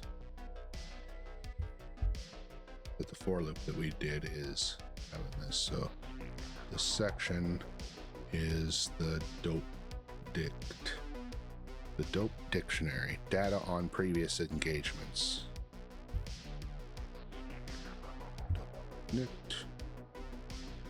And I'm just saying DICT, dict, as in a wee version of dictionary. So I don't have to type everything out all the time. And our class is called, actually, hold on. I could change it and just do dope and change this to class to data on. I might do that. I am gonna do that. What's your problem? You in the right spot? You are in the right spot. Okay. So, yes, sir. We're gonna do. Let me move that chat for you.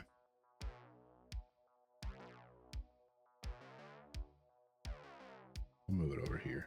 I'll move it to above my head for you, so you can kind of see what I'm doing. I'm sorry, I'm real bad about that. I'm new, so I don't mean to have scuff streams or whatever. Yeah, okay.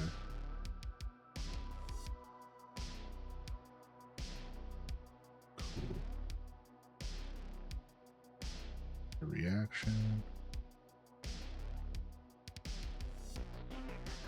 I'm gonna give you some claps, but get nitro. No, I don't want this.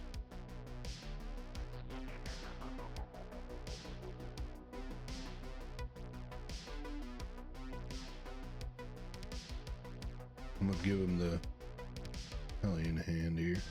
Okay. Back to Twitch. I always gotta fiddle with my screens. Okay. So we have an empty dictionary, a list of keys, a list of the keys that are required to be numerical values, but we'll get to that later.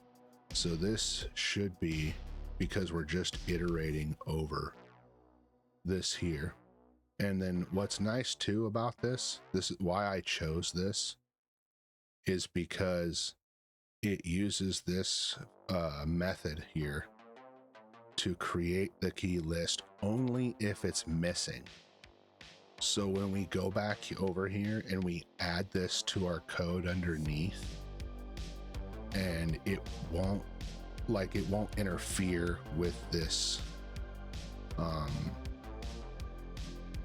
this one that we already did, right? So we're going to run this and see what happens.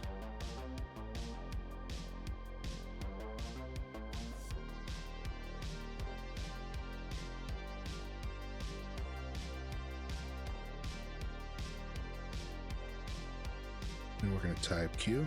Yep. Enter temperature. Hell yeah. Can I get a hell yeah? Oh man, that's awesome. I feel better. Feel mucho better. Temperature 100.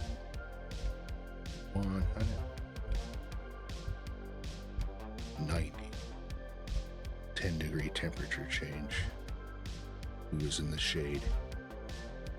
Wind speed 25, 12, 8, 6, 12. Q. Direction north. Never eat shredded meat. There you go. Okay, enter your range. 250, 150, 450, 550. There we go. Q. Correction. None. Or just do Q. Okay. Yes, man. That's what I'm talking about.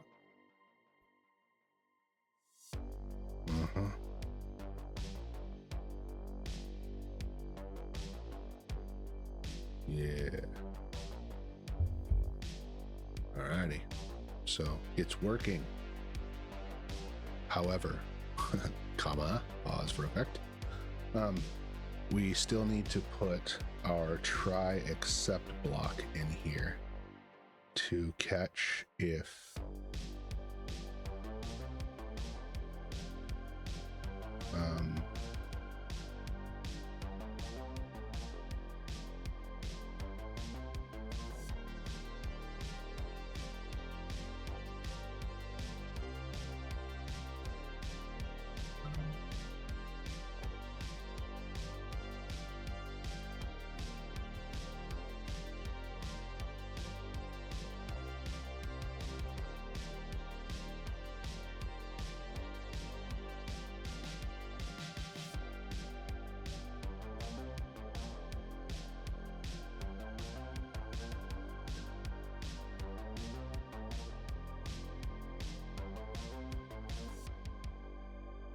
there we are.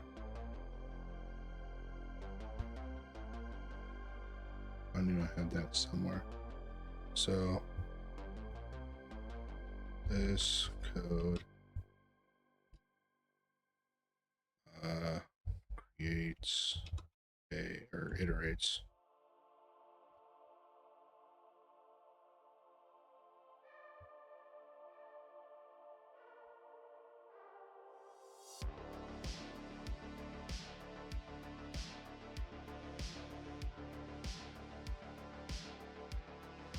then checks if the then checks if the inputs need to be floats, and if they are, it changes them. Okay.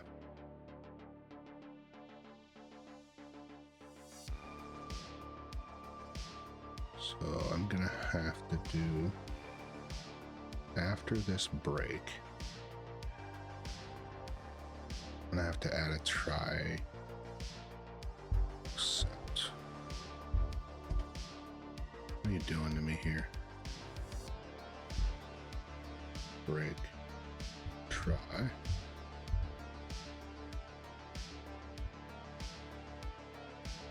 Attempt to convert the string to a float. And it's, no, we're gonna say try, and then we have to go back to over to here. If key in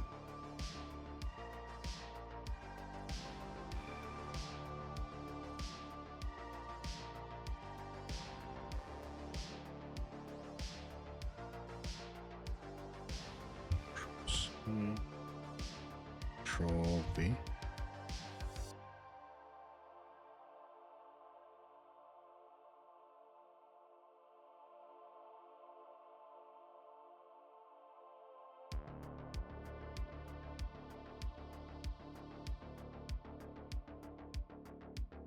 Okay, why are you?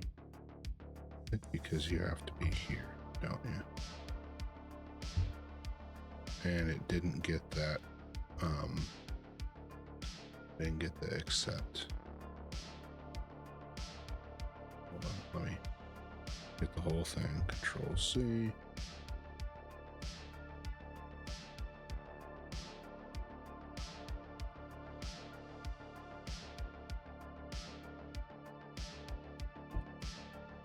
Control V. Tab.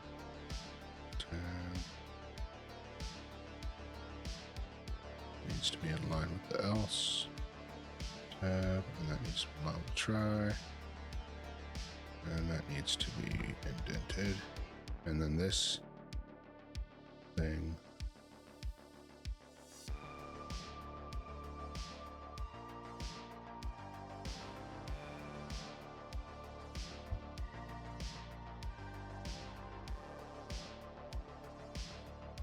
Need to figure out where to put that. That has to go somewhere in here. Not sure where.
Oh man. So attempt to convert the string to a float. Yeah, but I want to convert the string to a float if it belongs to a list.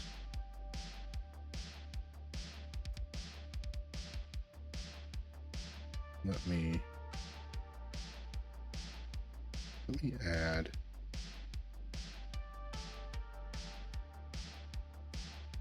this. Hold on. I am going to add these lists to this here. Right. So this is what it's telling us to do. It's telling us to add a try except so it can do a value error if it does that. But the problem is I wish you'd stop. I wish you would just stop that. But the problem is that we need to add this somewhere in here because it's a thing. So what I'm going to do is I'm going to add these lists to that code, and then I'm going to change the values around so Google doesn't flag me to the frickin' government. Searching weird stuff. Not that they should care. I'm not doing nothing crazy.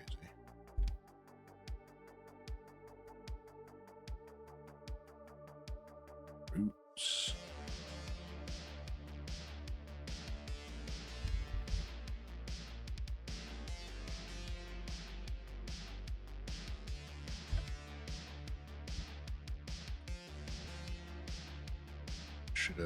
Would be the number.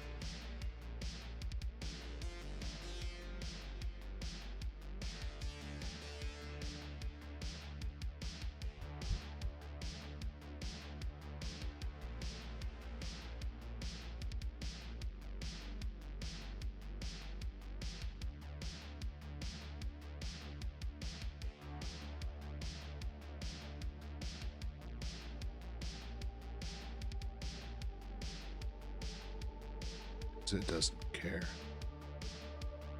It's just going to ask us to do this.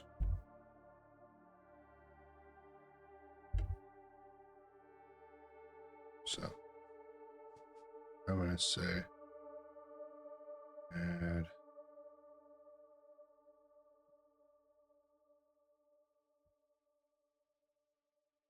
need this for that, and we don't need this for that. Is that in line? That's in line with the if statement.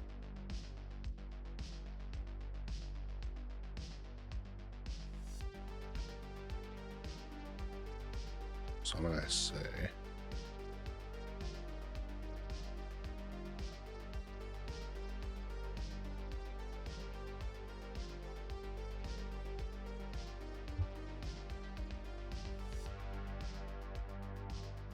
it's back over here.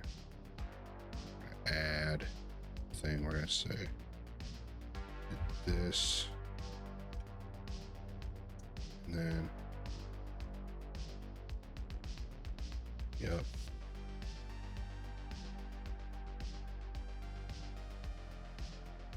Yep. Okay.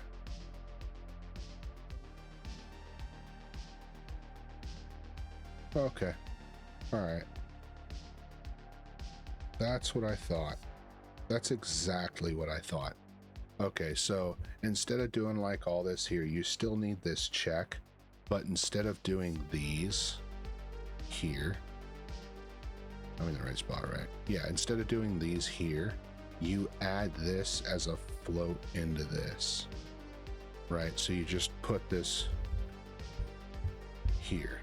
That's exactly what the frick I was thinking. Yeah. So we just go try. We don't need any of that. So if it's in dope numeric, you are adding this line of code here. Control C, V. Okay, we want that space. We will delete this. That's exactly what I was thinking.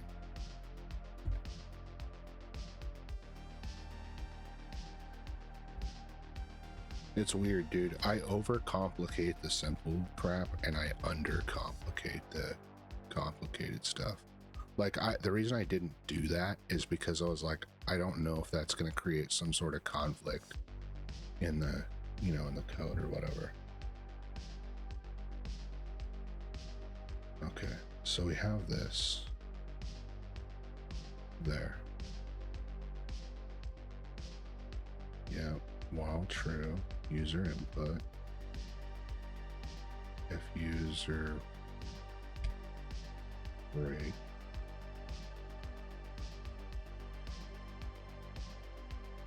The only thing we did wrong is we need to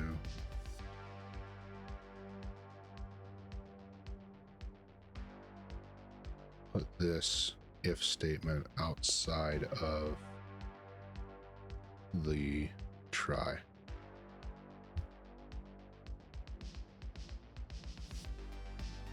And it should be even this. And then this one will go in. And this one will go here.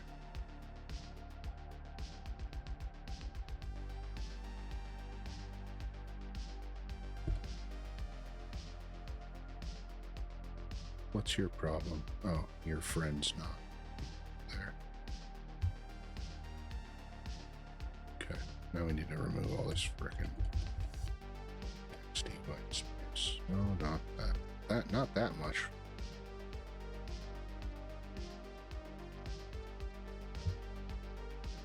Okay. Control this.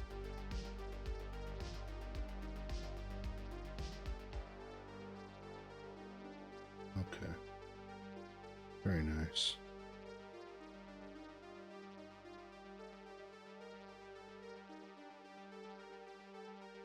All right, so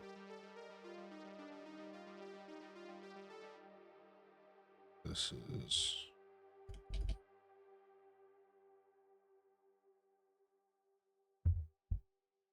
here. Check here. We also need to check for the floats that are required. We just did that. Need to set keys in the dictionary, then set values as none. No, we're not doing that because we did it another way. So we say shift this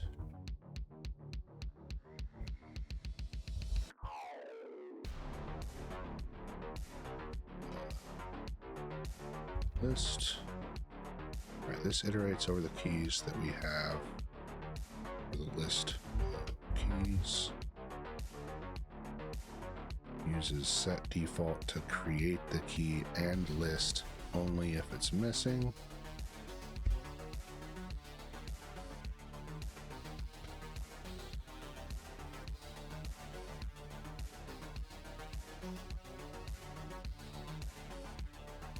User input takes user input.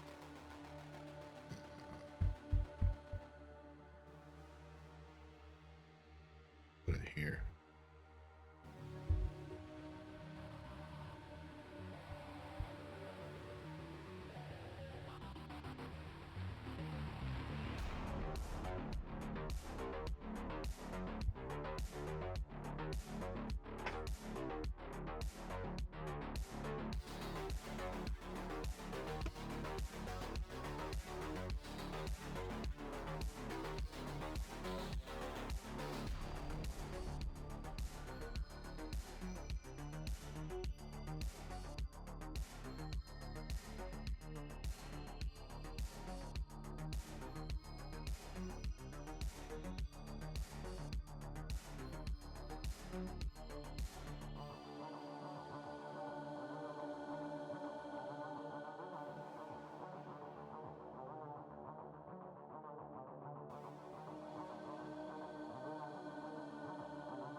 If user types Q, it will quit the loop and move to the next key.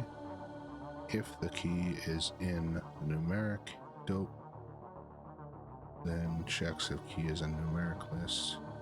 Keys to change.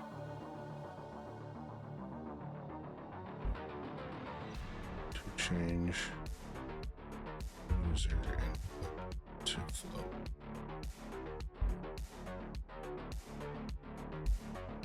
Okay.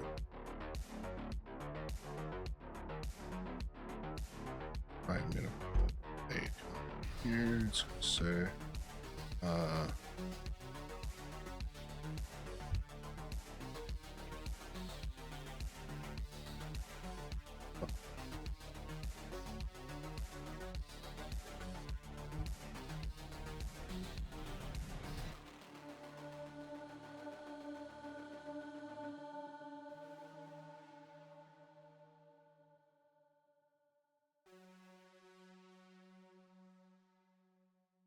so we already do the check up here. So we're only saying if this key is in this list, change it here. We don't need an else, do we? Because in the other ones we do, or we did, right? I suppose I could add it, but I don't think that it's going to be any kind of stuff, but we'll see. Let's go. We'll run it.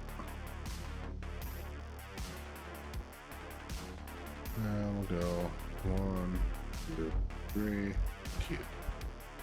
Temperature 50, 50, Q.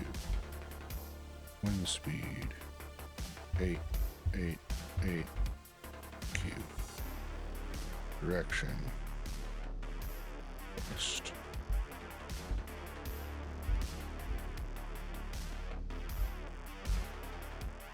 range 100, Q, correction,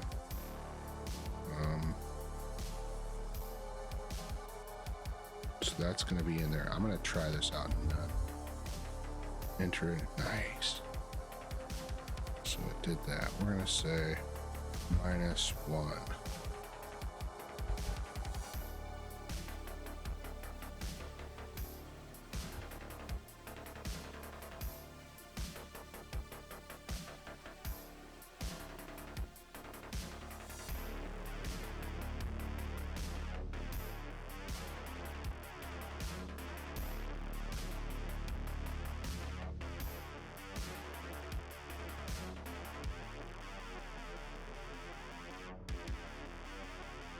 My question is why didn't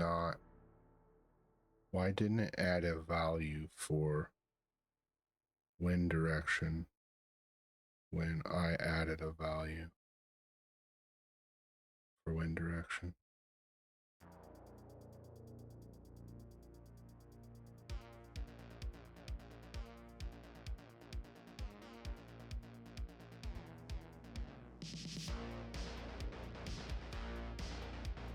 You know what I mean?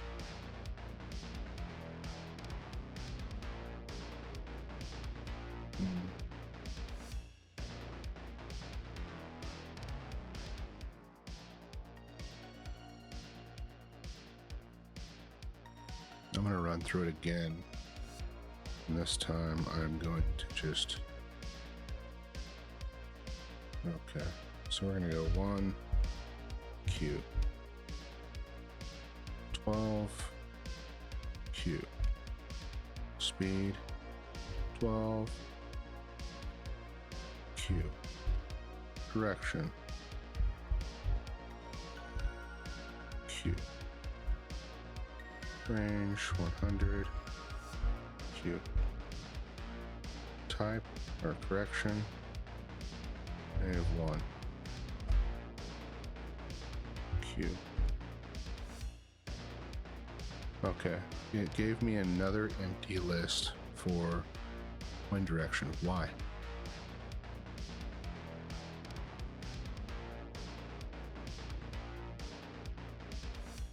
I don't comprende.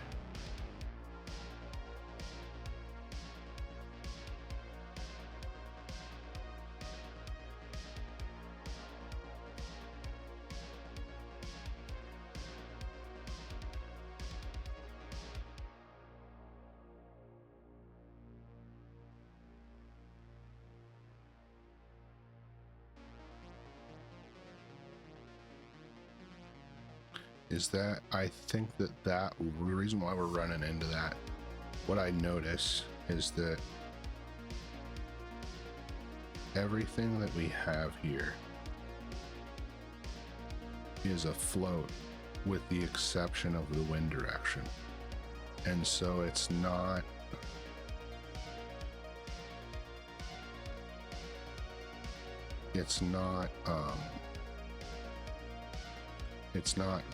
you know, it's not throwing a value error, but it's not like appending it to the list because it's not a float, it's a string.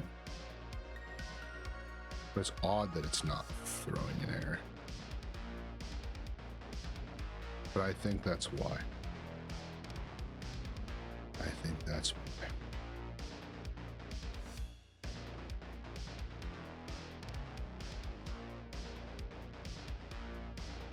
So let me see, did I miss that?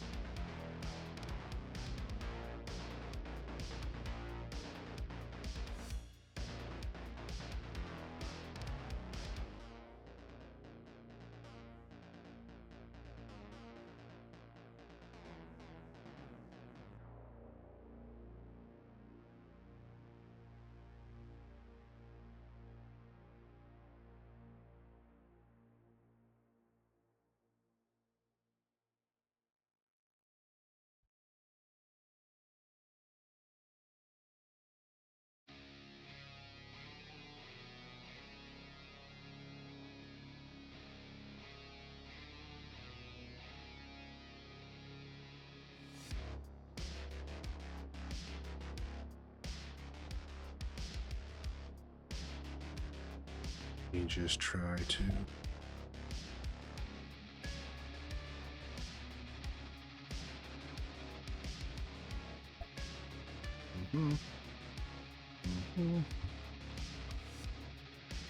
So if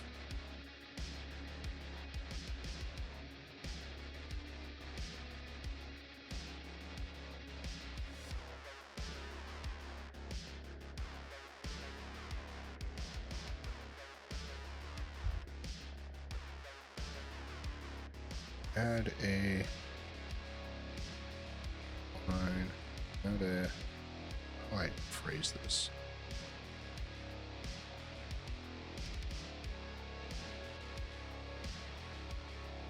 Add a check. Just a string value.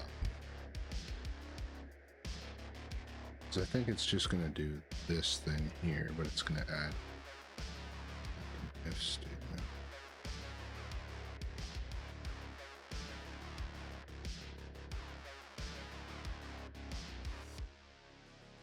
Okay, so the else is after. What?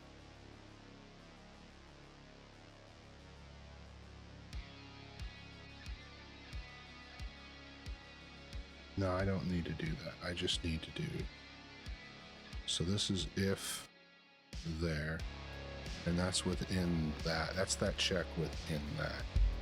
So I need to go else. And it's going to be this same thing, but no float.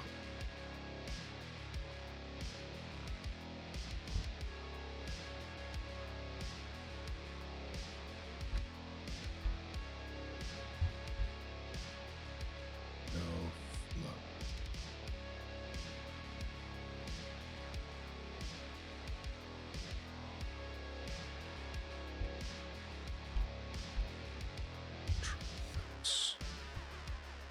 Now, let's give it a try. Because I don't care.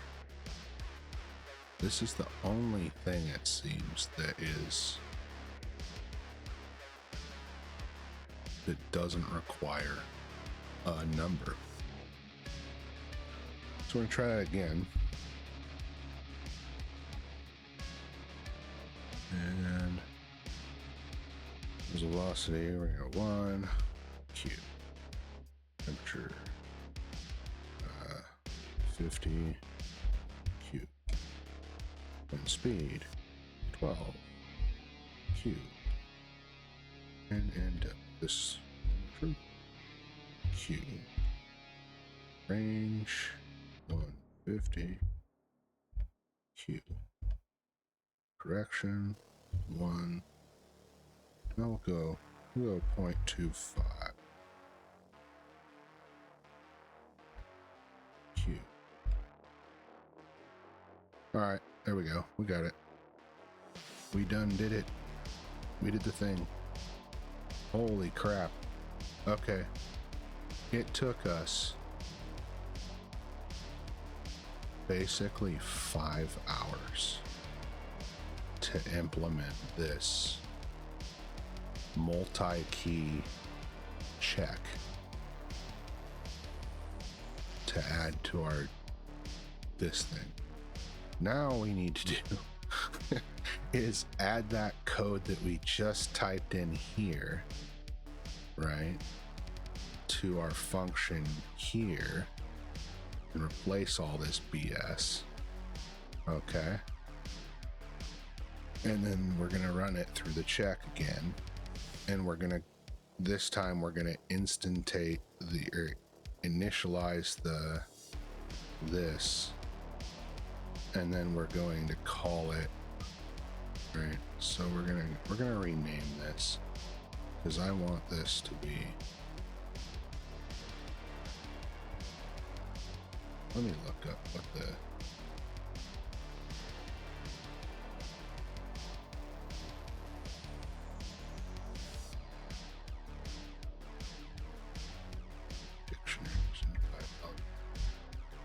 Again, I'm trying to use good practices too. Using lower cases with underscore.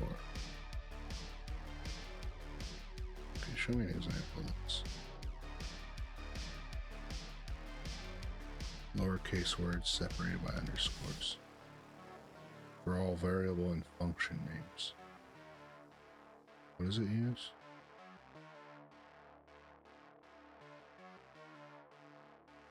Pep 8.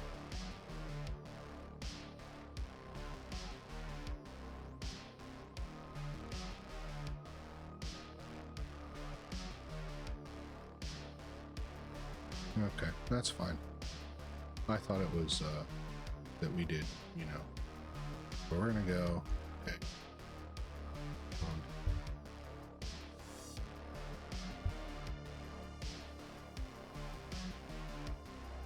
So then we can call this. Just call it dope. Okay.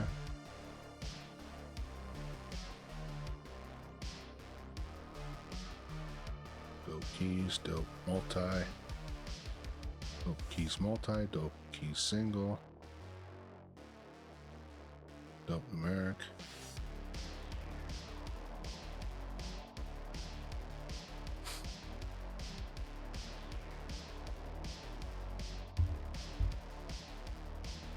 So then we go down here, and this one should be wrong. So we're gonna go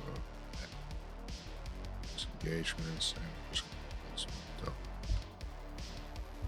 Yeah. And it refers to itself. Is that what it do? It does. So we don't have to worry about that. And then the next thing that we're gonna have to figure out is, so this is just like, this is a repeating thing. This is gonna happen every single time. So when we do this, get rid of that.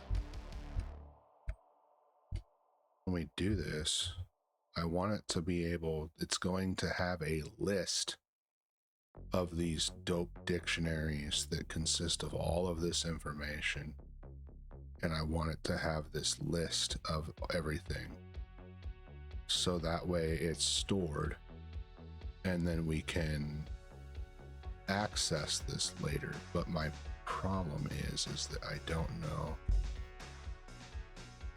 why this is like that, but it has the red squiggle.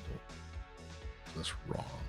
So my guess is that this is going to have to be stored outside of this class. Yeah, it would make sense, but I don't know if it's going to have to be stored outside or inside. Or excuse me, before or after.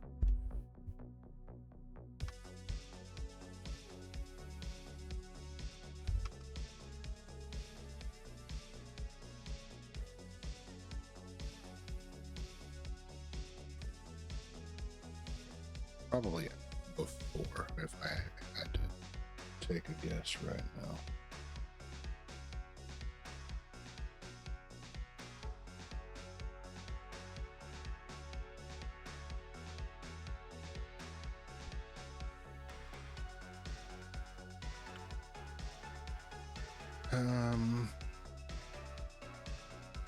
What are we gonna call this?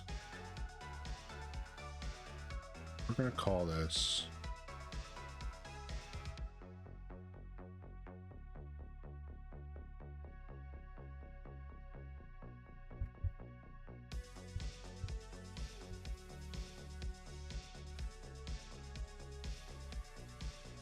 okay.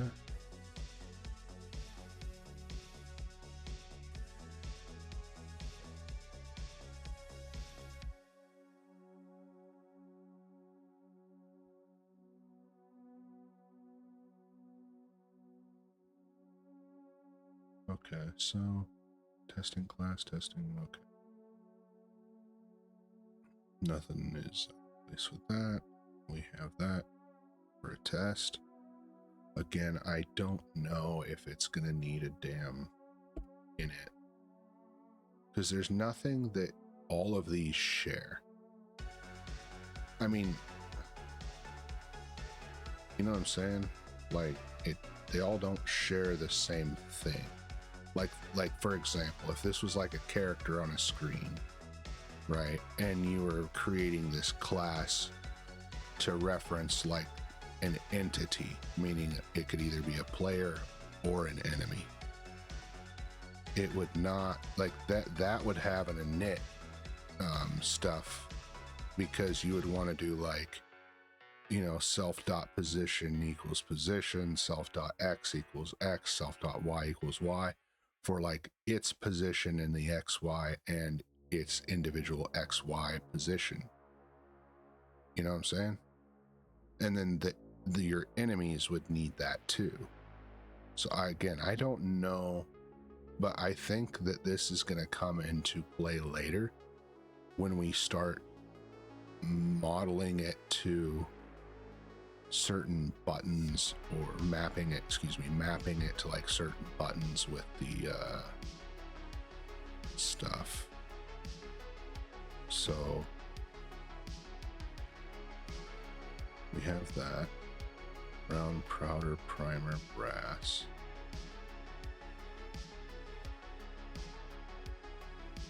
And I could even break this up. I could have this class just be the rifle, and then I could have this class would just be the rifle, and it would have the init and the platform, and then I could have another class being the round primer powder brass combination. That would probably be better.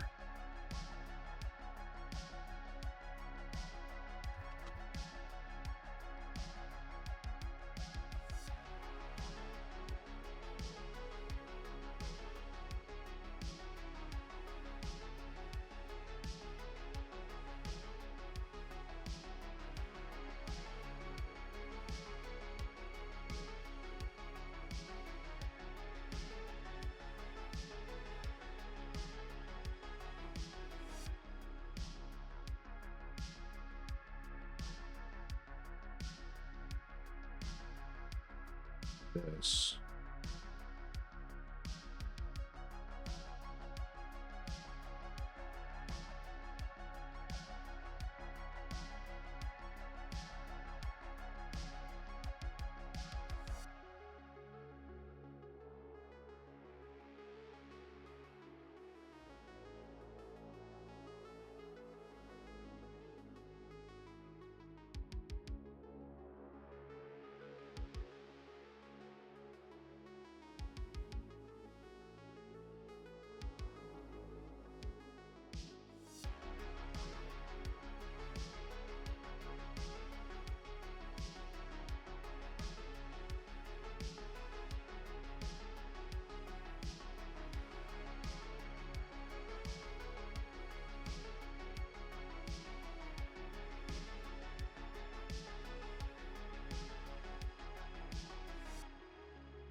I'm just over here messing with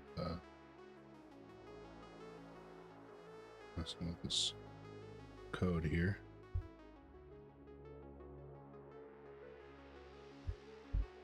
I'm trying to save all the queries and the outputs that it's giving me. So at some point I'm gonna look through those, and I'm gonna kind of collate that data so I can kind of learn from my questions and the answers that it's given me. So far I'm not having problems.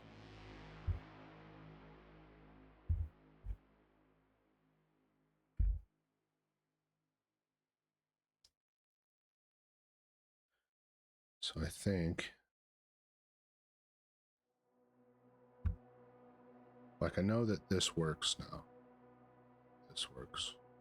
I know that this works now, and I know it works with our code.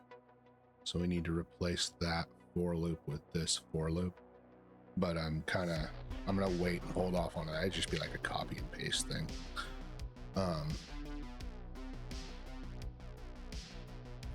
We are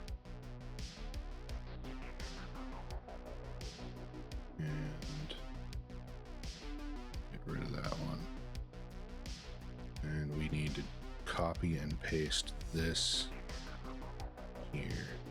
I'm gonna go ahead and do that right now.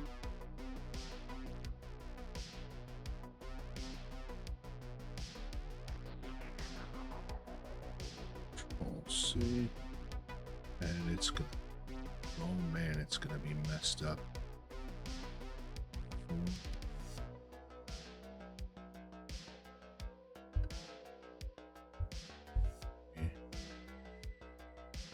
Oh, surprisingly, it's not. So we have that.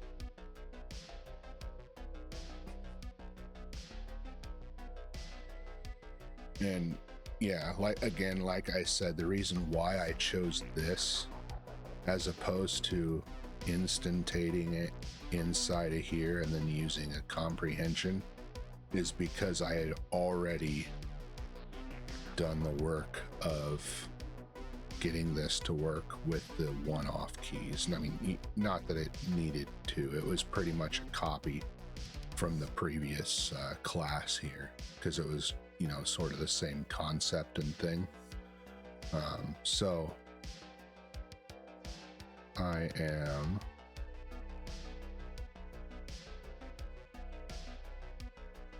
think I'm done for today. That puts me at almost 6 hours of coding on, or coding related activities on today, or just for today. That's twice as much as I intended. I don't mind at all. I'm having fun with this, especially like now that I've started gaining momentum for success, and I'm starting, like, what I'm really appreciative of is, like, I'm trying to beat my head against the wall, but I'm not going to spend. It's dumb for me to spend, like, where I'm at now with how well I can code, or rather the lack of how well I can code. It's stupid of me to spend hours or days or multiple streams trying to get one frickin' thing to work, right? I would rather beat my head against the wall and kind of figure it out. So at the beginning of this stream, like, just to, like, let's, you know, summarize what happened is we started out and we had another list in here.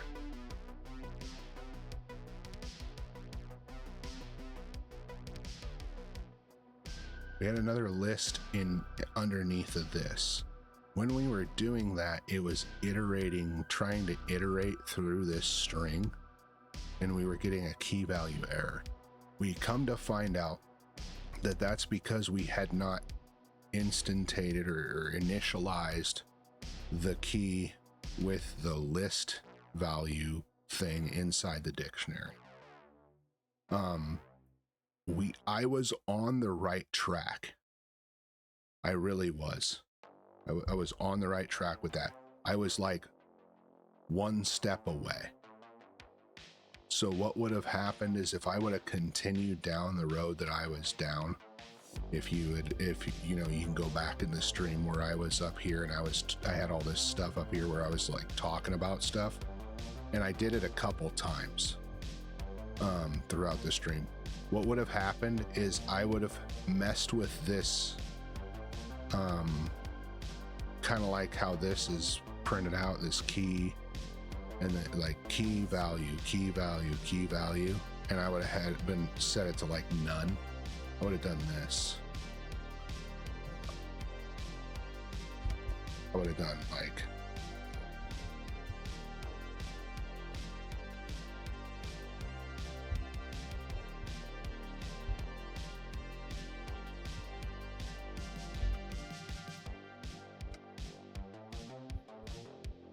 I would have done like that, right? Or no, I wouldn't even done that. I went. That's what I was thinking. My next step would have been to do this. Would have been to do that. because I would have been like, what I would have done was I would have tried it with one value. I would have made this whole thing up, and I would just do it with one value to just see if I could get it on just one thing, right? Maybe two. And I don't know what error I would have ran into because I skipped this part, or beating my head against this part, because at that point I had already spent the better part of like 4 or 5 hours, or like 3.5 hours, trying to figure out what the heck I was doing wrong. So I left and I came back. I have my notes right here, my note right here that I took. So I said, instead of iterating through my list of dictionary keys and assigning them a list I input as the value, it's iterating through the key and not assigning user inputted list in the value slot. And then I was trying to figure out if that was a function, not a function like def, but like a cause of me having this was messed up. So the reason why this was messed up and why this wasn't appending is because I had not initialized this yet. Okay. So it would have taken me like 2 or 3 streams to figure that out, which I'm not necessarily against. But at the same time, where my skill level is at, I would be better off trying to figure that out, taking those notes and showing like, hey, I'm actually on the right track here. And then, so you can see some of this.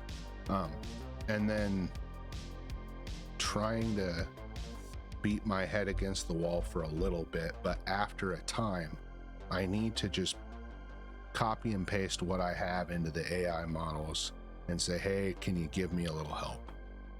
And that's what it's been doing. I think that so now I know, see, I didn't even know that this existed. I didn't. I'm pretty freaking certain that I never came across this.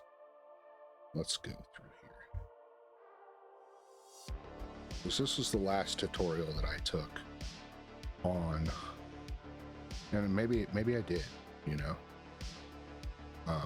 this is the last tutorial that I took on Python, right? I took this literally a few days. I completed it a few days before coming to do this, right? Dictionary methods. Does it have that in here? It does. Okay.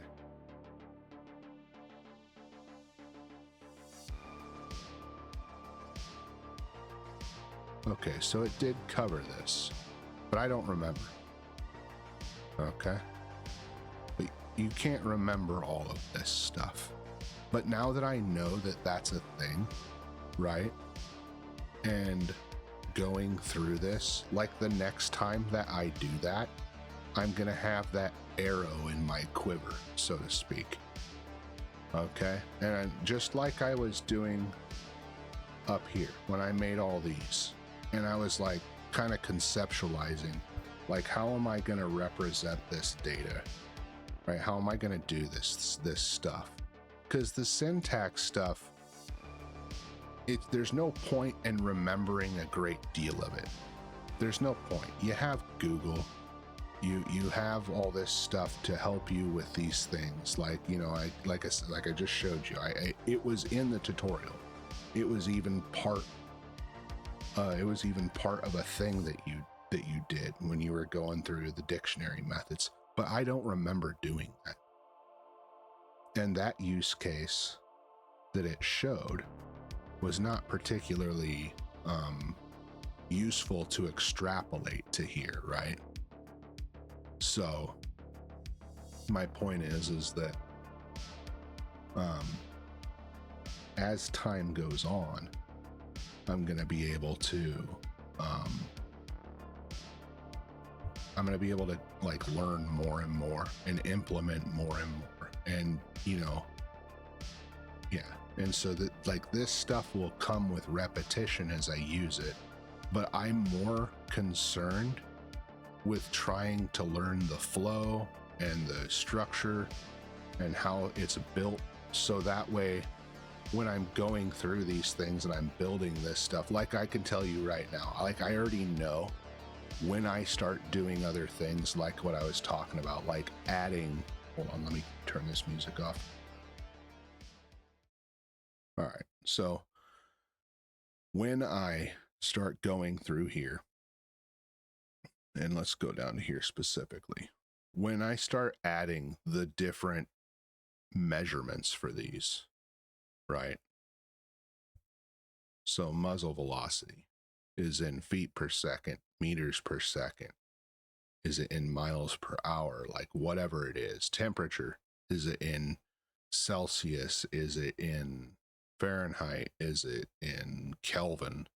Wind speed, is it miles per hour, kilometers per hour, meters per second, feet per second? What? You know what I'm saying? Direction. That's pretty much, I think that's nearly universal. Range, is it in yards, meters, kilometers, miles, feet, inches, millimeters, centimeters, like whatever. The correction, is it in mils or MOA? Is it in inches or millimeters? This relative humidity, is it in millimeters in I think, is it millimeters in mercury, or is it inches in mercury? Altitude, is that above sea level? Is that not above sea level, but is it feet? Is it meters? Is it what?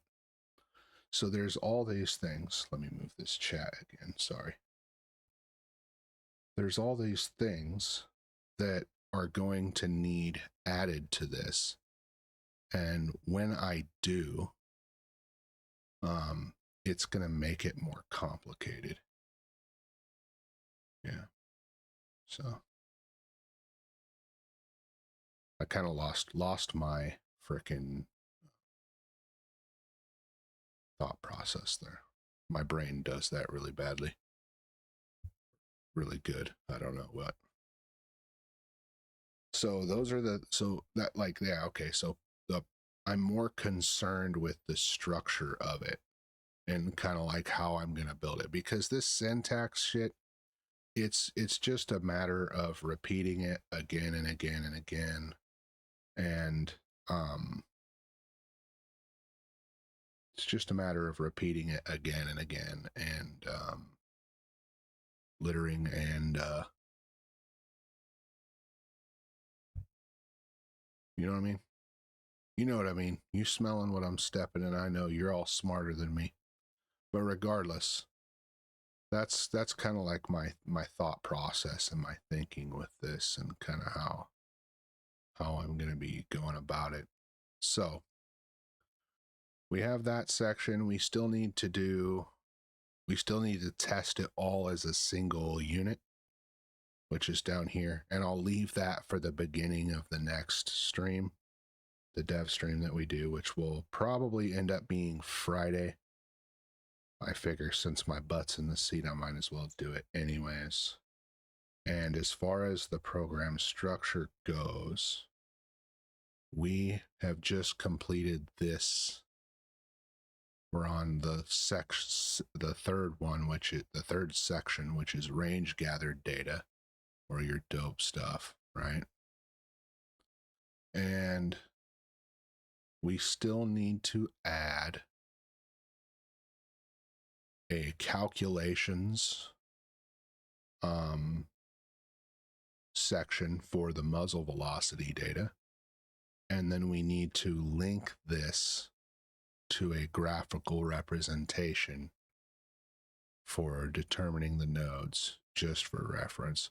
But before we get into this part, my bet is that it would probably be beneficial to take what we currently have and add it to some sort of user interface, because I genuinely, I don't know if, let me bring it back up again, if matplotlib can be shown in the terminal. I don't think it can be.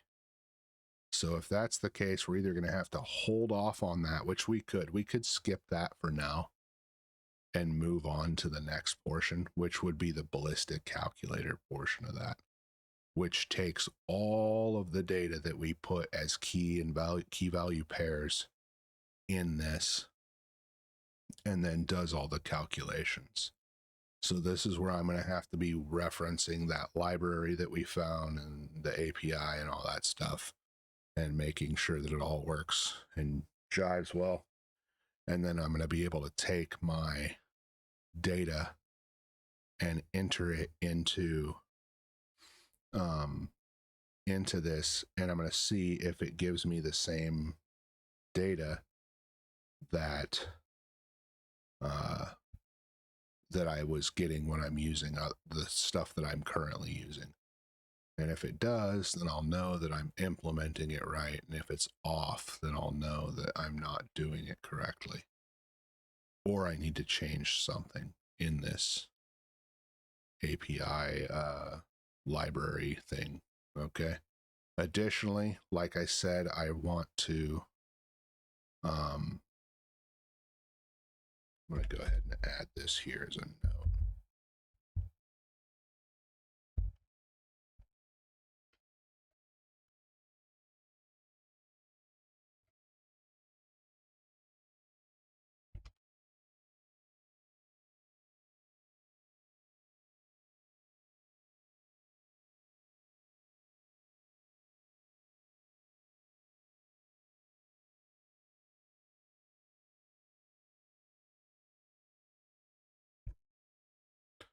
So I need to figure out if I need to fork the API in order to have the program used offline.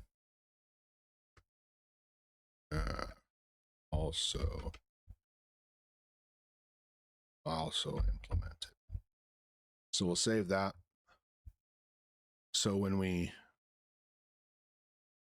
come back, this is going to be a thing in and of itself too, because we're going to have to use, I know for these two particular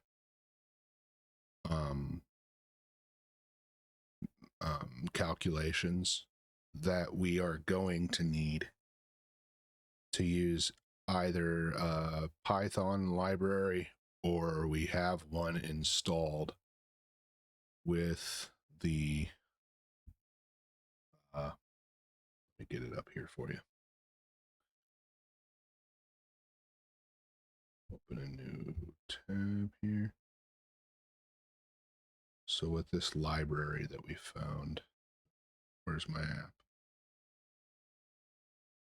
Oh, it's right here. So when we installed this, we installed everything, including this engine, whatever these are, charts, Skippy, or SciPy, whatever. And it also installed, when it was going through that, it also installed Matplotlib and pandas for us. So we have all of that within this thing, I'm pretty sure, right? Or would it be in scripts? No. Lib? Yeah, so we have Matplotlib, NumPy, pandas, the ballistics one, there's the Skippy, SciPy. What are we missing?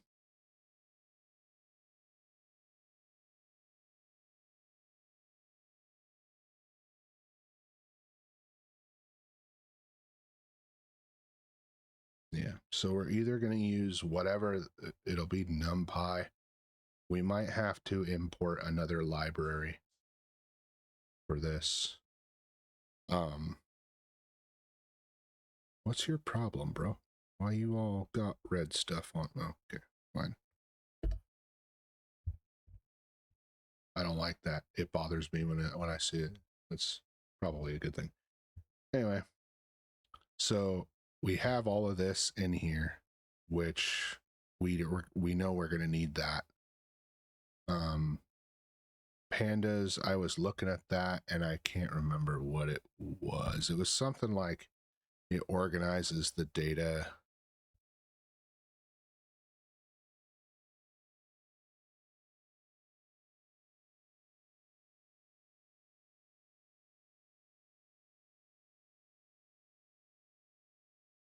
Huh. So it's a data analysis and manipulation tool. But I don't think we were trying to use, I think we were trying to use this one. This is the library I'm talking about. So this has, you saw some of our stuff, the median, the mode. It's got mean, median, mode. It's got variance, population variance, sample variance, and standard deviation. So we might end up using this with the next section there. And what we're going to have to end up doing is, for this, is we're going to have to end up creating either some false data, or I'm going to actually use my real data that I have for, like, say, some factory ammo stuff. And then I'm going to have to figure out how to take the values out of this. I'm going to have to take the values out of this key from the dictionary and then work with that. So that's what we're doing, man. This is insane for me. Like, I mean, I'm talking about all this. Like, this is freaking insane, right? You know, I wish I would have saved the, no, I don't have the, I wish I would have saved the rough draft of all of these disjointed thoughts. I have the video obviously saved, but this is absolutely crazy that we're doing it, man. Right? We're getting all this done. We're figuring it out. It's taken us a while. This is just the first bit. After this, I'm going to have to go back through and I'm going to have to add so much more information and capability to each one of these frickin' things, right? Namely, measurement differences and capability so people can check. So it's going to increase the code amount. We're going to have to refactor, split things up, make new things, new calls, all this stuff. And maybe that is what the init function will end up being for, because all of this will use pretty much the same measurements, right? Or you will have the ability to. Okay. So you'll have that ability to, you know, say, hey, for, you know, this thing here, for the diameter, I want you to use millimeters or inches. For the length, I want you to use millimeters or inches, you know. And there are some things like this thing, it won't be this is just it's just like a decimal floating point number, but this will have something different, you know what I'm saying? So we'll have to figure out how to implement all of that stuff for all the different things. Every single thing here is going to have different measurement abilities. So we are far from done, even though we've made a great amount of progress. And, you know, let's see here. I have a bunch of white space in my code too. So, and it's because I want it to be clean and readable for myself. and there's a buttload of comments, and that's so when I come back in here, I'm not just absolutely confused about what I'm doing. This is just my first project, so I'd imagine that that kind of stuff's going to get worse as I code more, and as the program gets a lot more complicated. But that's freaking cool, man. That's so cool. I feel awesome. I feel awesome that I'm doing all this stuff. Finally, it feels better than doing more freaking tutorials. So for all of you out there who are doing that and you're doing all these dang tutorials, like, find something, right? Like, here's advice, because I'm doing it right now. What I was having a problem is like, I don't want to code a freaking HTTP server. I don't want to code a freaking calculator app. I don't want to code a journaling app. I'm not into journaling. I think that's like girl stuff, if you ask me, right? Furthermore, like, I get weird looks if I tell people what's really on my brain. So I don't want to write that down, and maybe have it used against me in a court of law or some shit. You know what I'm saying? So I'm not trying to be having to do that, right? So I'm sitting here, I'm like, well, what can I build? What can I build? Right? What's okay? So what I ended up doing was thinking about a problem that I have, right? And so this is just step one. Once I get this app done, there's another problem that I have that is way, way more marketable than this. This I'm just going to put on the App Store for like $1. Just, maybe get something for my work. Don't expect anything out of it. The other idea that I have, I'm not kidding, I'll be able to sell that to somebody for millions of dollars. I swear it, dude. When I start doing it, you guys will see. And it's because this particular industry, right, is so lucrative, meaning like that there's so many people that are enjoying it, at least in my country. I don't know about the rest of your commie countries or none of that nonsense. But where I live in America, we do this. This is like part of our everyday life. I've been doing this for 31 years. I've done it across the entire face of the planet. I've done it with all kinds of different stuff, in all kinds of different settings, multiple professional settings too, not just military, but like the defense contractor stuff where I was testing this stuff for DoD contracts and the like. So there's like tons and tons of things. But anyways, back to what I was saying. This was a problem for me, right? I say this all the time.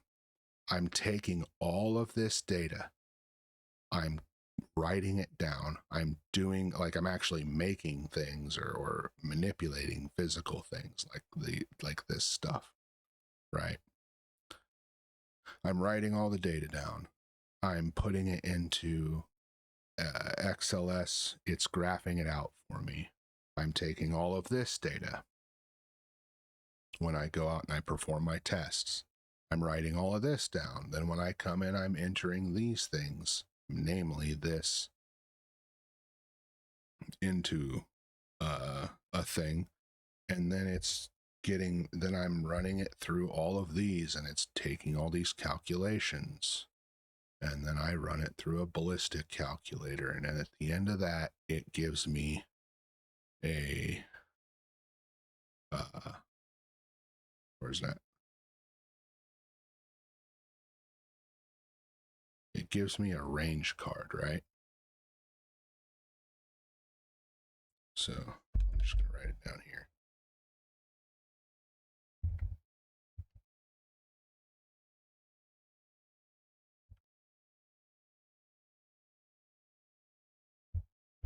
Right? And then I take this thing and then I put it into another program, and then I put all of it into a sheet that looks really nice, and it's color coded, and it's good to see in all lighting conditions. And then I have one of those pieces of paper for the max range of at every altitude, from temperature to like negative, or from like 20 degrees, no, from 0 degrees Fahrenheit all the way up to 100. And then like, you know, like 5, 10, and 5, 10, 15 wind speed, right? And the ranges are the max range for whatever temperature and altitude I'm at, right? And I have each one of those from sea level all the way up to like 10,000 feet. And I have like a big old packet. And so anywhere that I needed to go, if I need to go to a competition anywhere I just pull that out and I test it out, right? So now I've only been in a few of these areas with a few of these temperatures, so I know only those with 100% certainty. However, as you collect more data, this becomes more finalized, and that's why all those things say it's not, you know, quote unquote safe. It's because let me show you this again too. So when let's go here. Yep, I am that old. When this stuff gives you these numbers, first of all, they have an incentive to inflate this, or to, you know, take the best data set. Okay. Additionally, this was tested in a very specific location with a very specific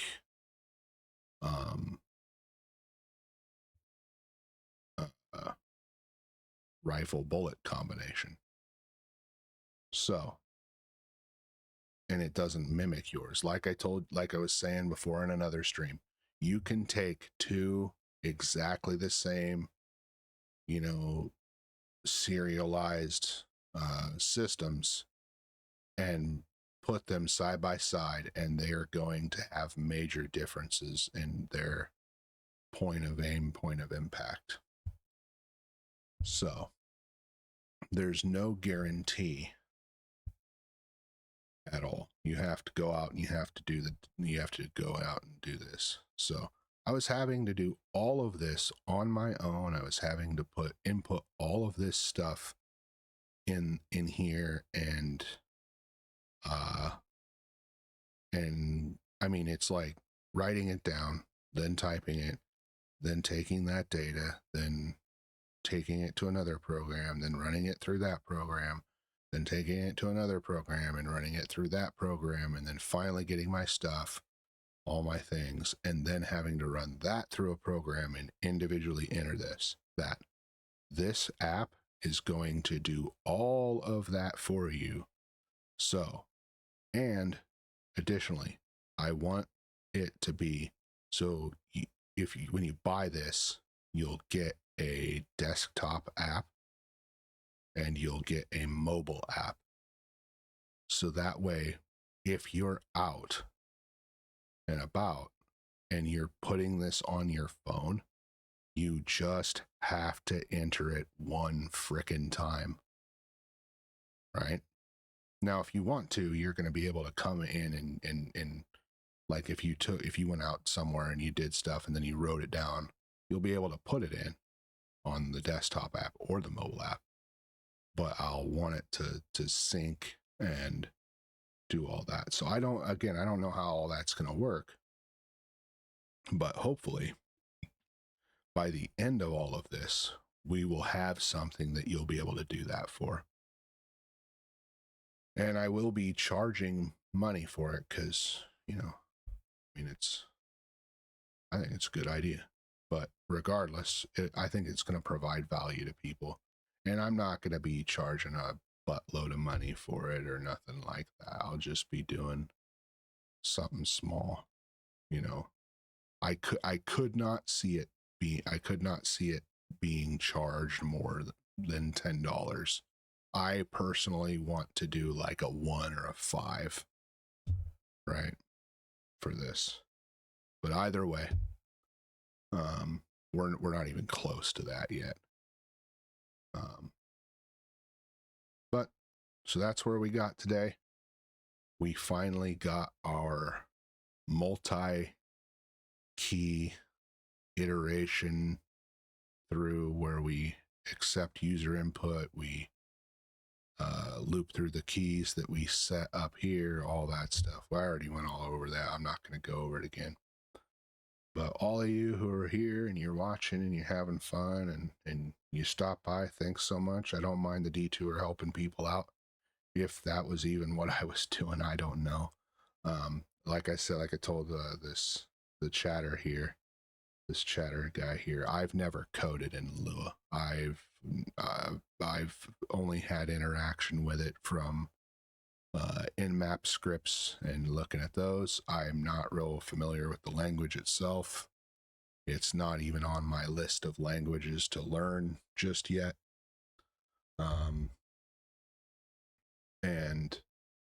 But if you guys think that I can help you out or something, or even if you don't, even if you just want to bounce ideas off me and have me say dumb stuff to you to shoot down, that's fine too. Okay, so stop in, stop by, and come hang out. But anyway, I'm gonna get off here, let you guys go, let myself go too, stop yapping. So this is Hakakura. Thank you very much. Have a good night, have a good day. We'll see you around.